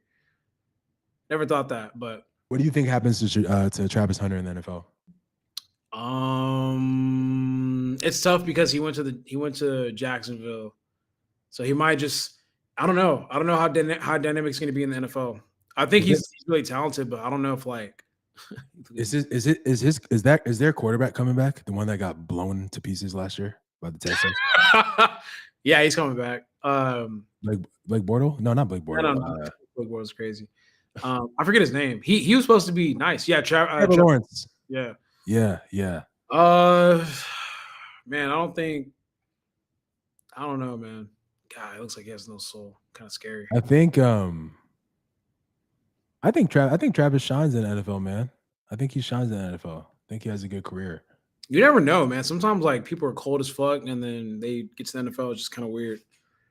But yeah, Shador, I don't even know. Shador might not even make the team, bro. I ain't gonna lie to you. I think if that happens, that's when like it turns into a whole Colin Kaepernick deal.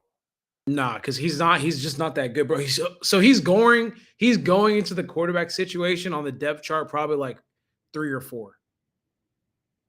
He's lucky that Deshaun is out with an injury. So you don't think that if he locks in over the summer, he can't get into a place where he's able to like start and not start, sorry, but like at least make the second, third string? Second string, no. Hell no. Hell no. Yeah. Like, because if you look at the quarterback situation, the Browns picked up a quarterback, A right? real quarterback. Like the quarterback they believe in, which is going to be Dylan. Man, fuck that nigga, bro. He sucks. They believe in him. Nah, fuck him. Sorry. No disrespect, but disrespect at the same time. Dylan Gabriel sucks, man. I watched a couple Oregon games. Kenny Pickett is And they all right. got Kenny Pickett. Yeah, but they need to let him go, bro. So what I think is going to happen is that Joe might be the starter, Yeah. and then they have Dylan Gabriel as the backup, and then maybe either I don't even know. Dylan Gabriel might be third string, and then Kenny Pickett might be second because Kenny Pickett's proven in the NFL a little bit. He's played. Didn't they just sign Kenny Pickett? Yeah, they just signed Kenny Pickett. So it's to like a you got $10 million deal. Yeah, you got Joe Flacco, you got Kenny Pickett, Yeah. you got Dylan Gabriel, and then you got Deshaun on IR because of his Achilles, and then you have Shador Sanders. I don't know if he's gonna make the team, bro. I think if the Browns want to make sales and turn it up for the stadium and the team next year, I think they have to sign him. You have to think about it, man. Teams aren't signing Shador and drafting Sanders players, whatever, Sons or whatever, for just pure talent. They're doing it for ticket sales. Well, I think the owner stepped in, was like, draft him, because you could tell the Browns were not finna draft him. They don't need him, bro. That makes no sense. They got they have they have like 4 quarterbacks already. Yeah. It was kind of like a fuck it. Let's just see what this does for our organization. Fuck it. Let's do it. But I don't think I wouldn't be if he was that cold and he was projected top 5, top 10. There's no way he should have fucking dropped to the 4th or 3rd round. Like, there's no way. He's not that cold though. That's what I'm saying. Yeah. Like, if he was that cold, they would have looked past his loud mouth and just drafted him. Bro, Caleb Williams last year was like this. Caleb Williams last year was talking cash shit. His dad was talking about, yo, if you draft us, we want ownership in the team that we're drafted to. I'm like, bro, y'all tripping. And he still went first. Yeah. Still went first. Yeah. Still went first. Shador is just not that. He's not. I hope I'm corrected, and I hope I'm wrong, but he's just not that. He's just not that. He can work himself into that, but I just don't think he's that. What draft pick was CJ Stroud? He was a first rounder, or was he a second rounder? CJ Stroud was a second overall pick. Damn. Yeah, after his friend, dude for the Panthers. One thing the Texans know how to do, though, they know how to give away a black quarterback. So we'll see. We'll see how long this. Bryce Young is cold too. We'll see how long this lasts. I hope the Texans don't do it. Remember when they traded away Deshaun? Well, I mean, obviously they had to, but man, they didn't even have to. I don't know why they did that. Yeah, but there was too much. There was too. But think about the lawyer that did it, Rose, Tony Busby. Yeah, there was too much. I wonder how much of that was real and how much of that was like fabricated. Yeah. Well, shit. We can talk about the Cal Tucker situation, man. Like, he's literally the white version of Deshaun Watson. Who? Cal Tucker. Who's Cal Tucker? You talking about Justin Tucker? Oh, Justin Tucker. Sorry. Cal Tucker, is a baseball player. Justin Tucker is the kicker for the Ravens. He got released. He got released today because of sexual misconduct allegations. 16 massage therapists, I guess, they formed a cult to say that he was touching them inappropriately and stuff like that. Jesus Christ. I don't know, if you're an NFL player, man, how do you get to a place where you're like, you only have one masseuse and you have multiple? What? I feel like as an NFL player, you should have one trusted person that works on your body. Yeah, that's what I'm saying. Like, how do you get to a place where you have one? Like, you need one. Like, why would you? Or maybe no. You know what it is? Maybe it's they have one and then they move on to the next one and they move on to the next one and then they all form a cult to come against you at the end for your money. No, I think this. I don't know. Whenever I see these stories, it sounds like they go to independent massage therapist call. I feel like whenever these situations happen, like with the Sean Watson and the Justin Tucker shit, I feel like they're getting help and seeking massages outside of the facility because bro, the teams have all this shit for you. Oh no, it's definitely outside of the facility. So he's But I he's mean, it shouldn't be illegal to get it shouldn't be bad to get a massage out of this facility. Bro, if I'm them, bro, I'm recording every massage session. for sure. But what I'm saying is that like even me, bro, as a powerlifter, I have one guy that I go to. Why do you need fucking a million? Yeah, you don't. And those massages, let's be real, bro. When you go to like a massage envy or like you're in these resorts and you get a massage, they really don't do shit. Nah. The only way as an athlete that you're gonna get like a actual good massage is through a massage therapist that's like giving you a sports massage. I think it's the ones that come to your crib after hours, like 6, 7 p.m. on an individual, massage thing. And I think for them, they just so happen to be attractive women that know how to do sports massaging. And, it's very easy to get caught up in that, man. I'm not gonna lie, I don't think I've ever had a woman give me a sport. Like I don't think I would even want that. Well, yeah, but if you're a horny NFL player that, you're by yourself on the road or you're by yourself at home, like if a sexy ass massage therapist wants to work on you, are you going to say no? I would, but I mean, I'm Yeah. not an NFL player. If you're an NFL player and you have that ability, bro, like, who's gonna I think if when you're at that level, man, there's some things that you probably feel like you can just get away with because of the level you're at and the money you have. And eventually it catches up to you. I'm sure he probably thought that I'm just the kicker for the Ravens, so like No one's gonna care. no one's gonna care. No one's gonna catch. It's not gonna catch up to As a me. kicker for a Raven, what do you get a massage? Like your leg? Like what do you need massage? No one's Exactly. touching you. Your jersey clean all game, brother. Like what you I need? just hope these younger kids that are coming into the league, like the Shadurs and all these young kids, I hope they're learning from this. They not. Yeah. They not. I would hope that they're learning from this. Not. Hey man, there's always gonna be a weakness that men fall towards. And it's always gonna be women. Yeah. This is pretty dark. This is a dark topic, Vic. Rest in peace to Kyron Lacey. Yeah. Pretty dark. But anyways, you know who that is? No, I don't know who it is. What? LSU player that killed himself? Oh, yeah. Oh. Yeah. Cheers. So the story with him is, he was, just like the other Black college athletes that get Hellcats and, demons and stuff like that with their college money. I guess all these players are getting paid. I think now they work into these contracts that they get Hellcats, right? Some of them. Back when I was, on the fair end of graduating college, like I promised, like a lot of these SEC schools were promising these Black players like Hellcats and shit, right?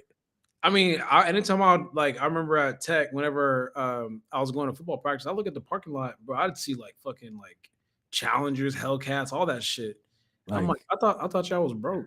It's almost something that's literally baked into these college player contracts. Anyways, he was, I guess, racing or driving or drinking and driving with his Hellcat, and he ended up killing an elderly woman. This was like last year. And apparently, I guess, he went to jail, got bailed out. He did not get drafted, obviously, because of this. And I think he probably was just going through a lot mentally because, he, killed somebody and, he was on trial. It was like the day before it started, I think. Yeah. And Yeah. took his life. He was supposed to go to trial pretty soon, and then I remember seeing that. Well, he took his life because he was reported.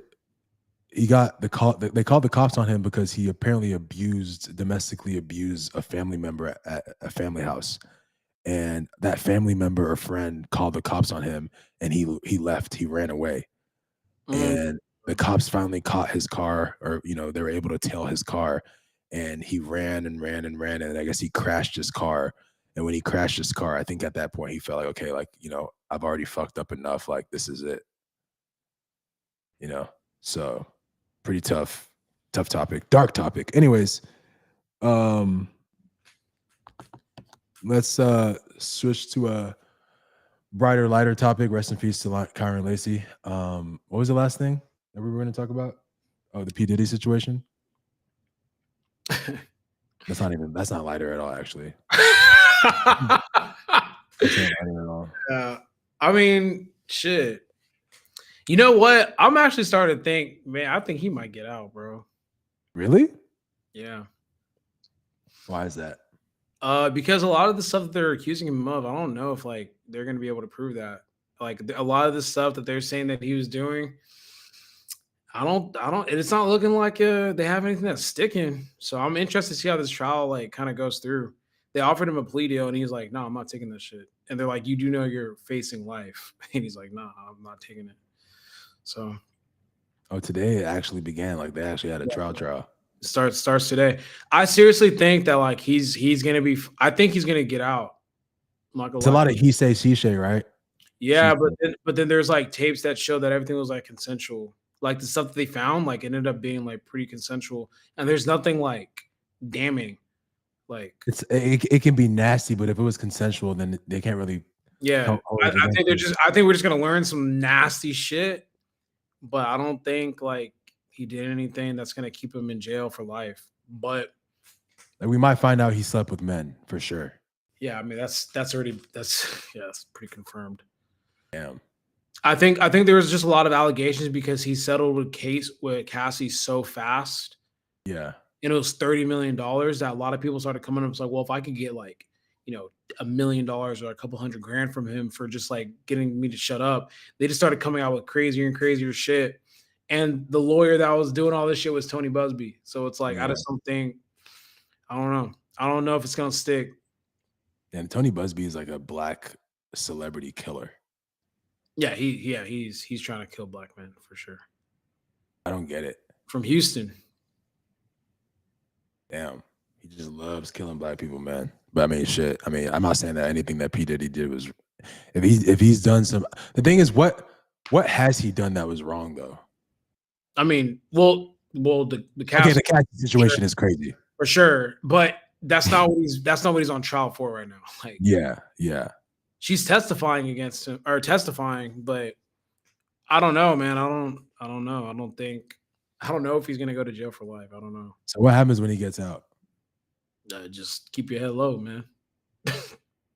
Live life. Be thankful that you're not in jail for life, man. Yeah, I think it probably takes a lot of mental rebuilding to recover from like what's happened to him. His reputation is forever tarnished. Yeah. But the thing is, someone like Diddy doesn't need the money. They need the fame. They need the love. They need the people to like Diddy. I think Diddy thrives more, not even off money, but more so off of people like looking up to him as a god. And the fact that he's going to get out of jail and maybe have a lot of money, but he won't have that favoritism, like, people on his side like he once did, that's going to hurt him more than anything. Yeah. I just wonder how much money, because I mean, he sold his stake in that one thing for like $800 million, right? Then he sold his crib. Yeah. Sold his crib I think he sold his crib pretty close to the thing to pay legal fees. Like, I don't know. I wonder if he's gonna come home to any bread. Because like, I mean, fuck yeah, he is. Yeah, bro. He has. I think he has a lot of money. I think he's straight. I'm wondering. I don't know. You know how that concept of like, yo, we make a lot of money, but it's not about how much you make, it's about how much you keep. I don't know how much you're spending and moving. Like, why do you have to sell the crib? True. I think maybe like he was worth a lot, but he didn't have a lot of liquid. So like he had to sell the crib to get liquid to pay legal fees. Like, I don't know. Maybe it's all evaporated with them legal fees. That shit is expensive from what I understand. And he has a team of lawyers, not just one. It's a team. And you're paying them by the hour. Them boys eating that shit up. Yeah.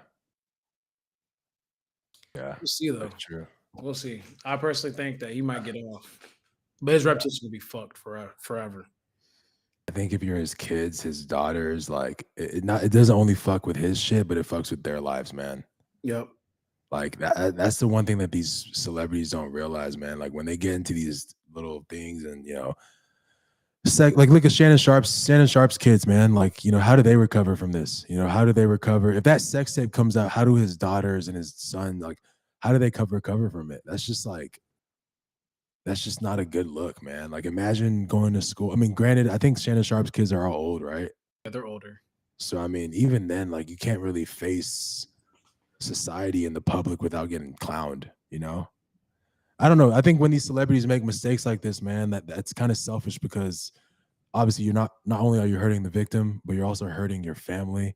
You know, people that bear your last name. It's kind of just like, man, they're always gonna tie him to the whole situation. But also, like, I mean, from what I understand, he said that he doesn't like his kids don't like outwardly just claim that they're his kids. There's only one kid, which is his daughter, that like works with him and is always around him. But the other kids, like, they're very low key. Like, they don't.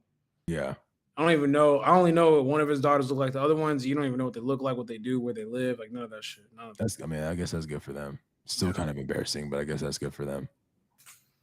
I mean, the last topic, I don't know if you wanted to talk about, because you don't listen to rap music like that, but the Drake and Kendrick beef was like pretty much a year. It's a year old now.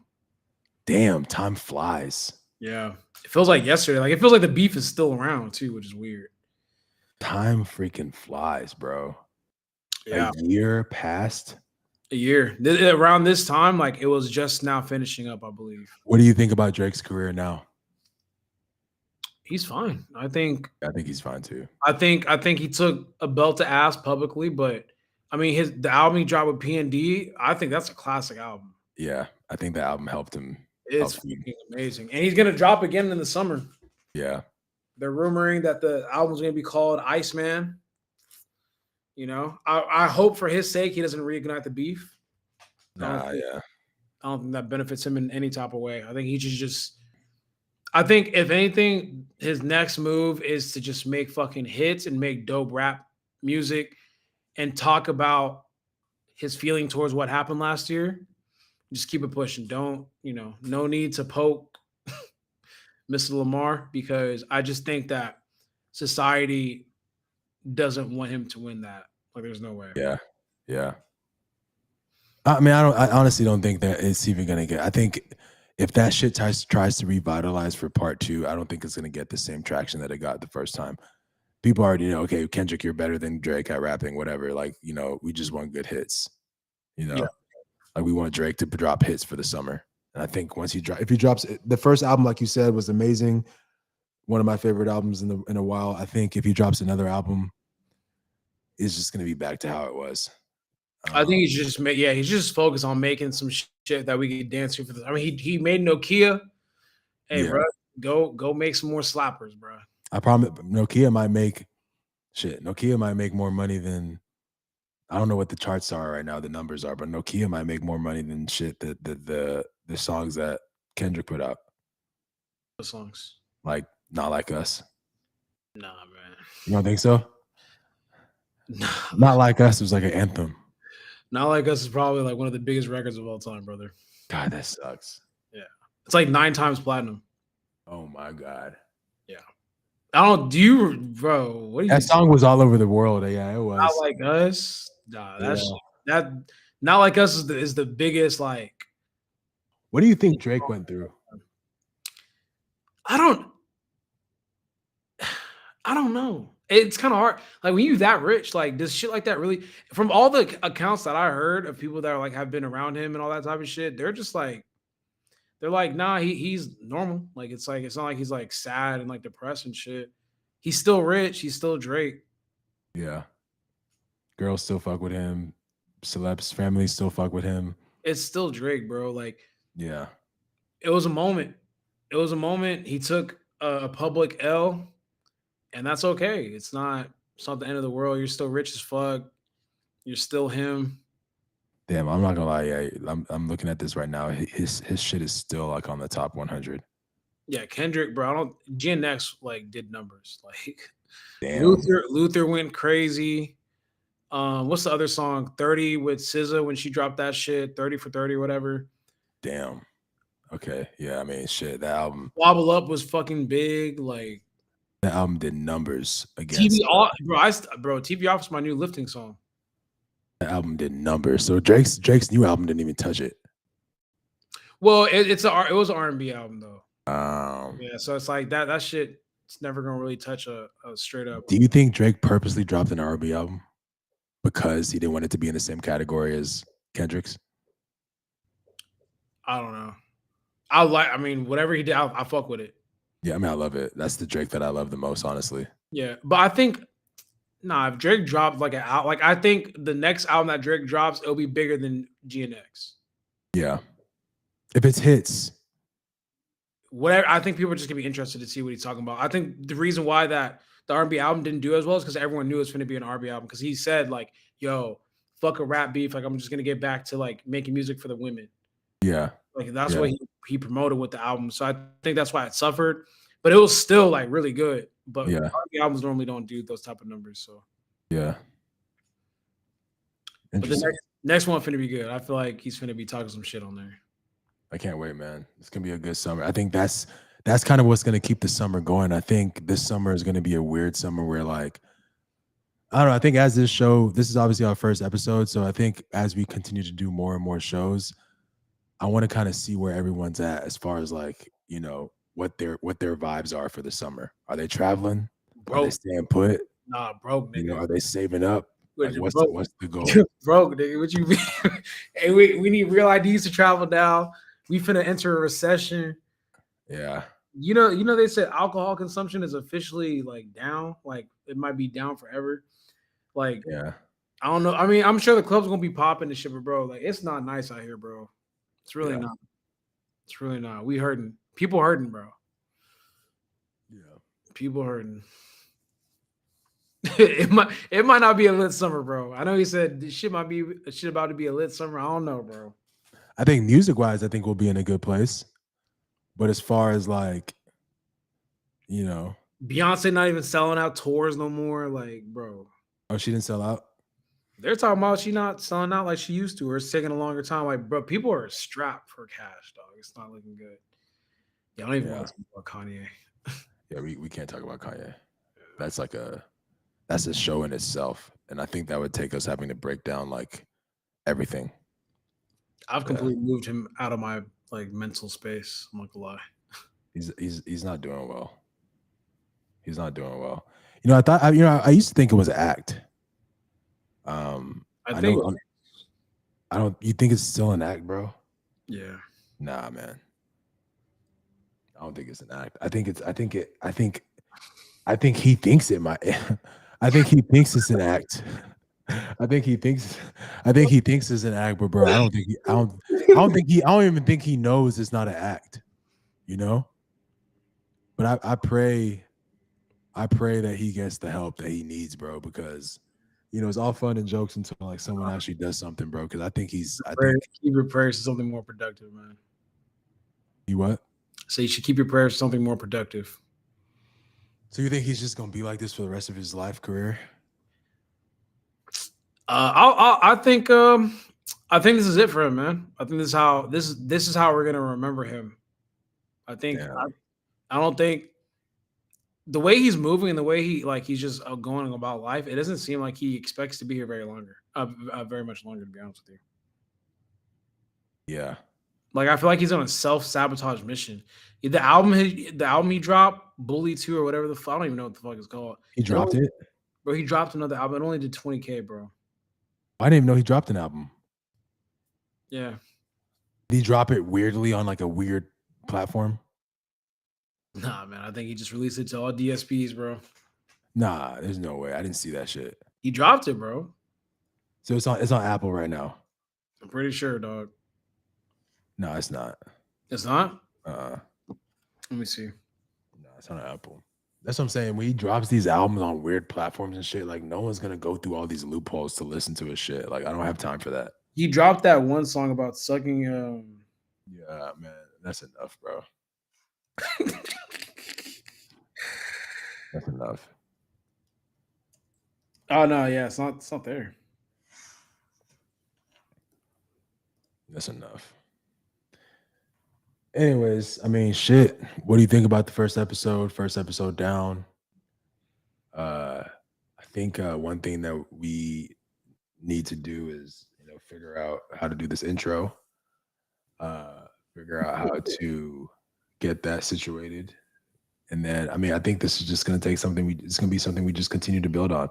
For sure. I think like you have to, it's just committing to the slow grind. Like I think once you build the base, I mean, obviously we just kind of did this randomly on a random Monday with no warning. No warning. Yeah. We've done this before. There's been like a couple hundred people in here, if not like 100 or whatever. Yeah.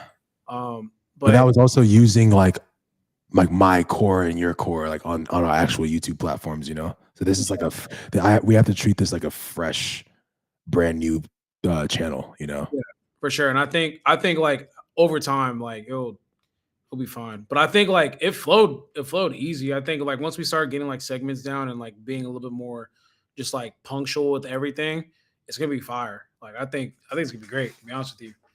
It's funny to look and see. It's like that's why I said it feels like I'm starting all over again, or we're starting all over again, because it's funny to look up and see like, yo, it's like 10 people watching. Yeah. But I mean, we've all been there. We've both been there. I know the vibes. We've both been there where like, but also it's dope too, because now we're seeing the people that are riding at the beginning. So it's like I'm looking at the names and all that kind of shit. And it's cool to actually be able to interact with people in real time. Sorry to the dude that was commenting towards the end. I couldn't see the actual chat because like we go from like different things, like we're looking up stuff on the internet. So yeah, William Brock, shout out to William for being very, very active in here. We couldn't see your comments in real time, but we appreciate you tapping in. Same thing with Kazim as well. Same thing with Pete. I'm sure Pete's off of this by now, but we appreciate everyone that does pop in and show love. Can we lock in the time for the next one? Yeah, Wednesday at same time or what? Yeah, that works. Yeah. But shit, we appreciate the 7 people that are left in here. Fuck with y'all heavy. And also don't be a ghost. Like if you're in here, please like take time to like comment and shit so we can interact. It helps with like just the vibes and just being like, almost like we're in here together versus y'all just watching. Yep. It'll help our share count, help our, YouTube pushing it to the main feed, and also like, sharing this with your friends and sharing it with your friends and sharing with people and just, telling them to tap in Monday, Wednesday, Friday at 6 p.m. Something first episode, we're going to continue to build on it. Vic, next time I want to make sure that we get some music playing. So it's just not us talking with like no background music. I think some soft music would be fire. And then another thing is at the bottom of the screen, just having like the topics that we talk about, I think that'd be cool. That just comes with better planning. So, yeah, I feel like, man, one day we'll tell the story about why this is rolled out the way it is right now. But yeah, eventually. Incredible. I'm holding on to him somehow making that work, but maybe I'm holding on to a pipe dream. Vic, I told Shawley that footage is gone, bro. It's not even in this plane of existence anymore. Yeah. It's been like, yeah.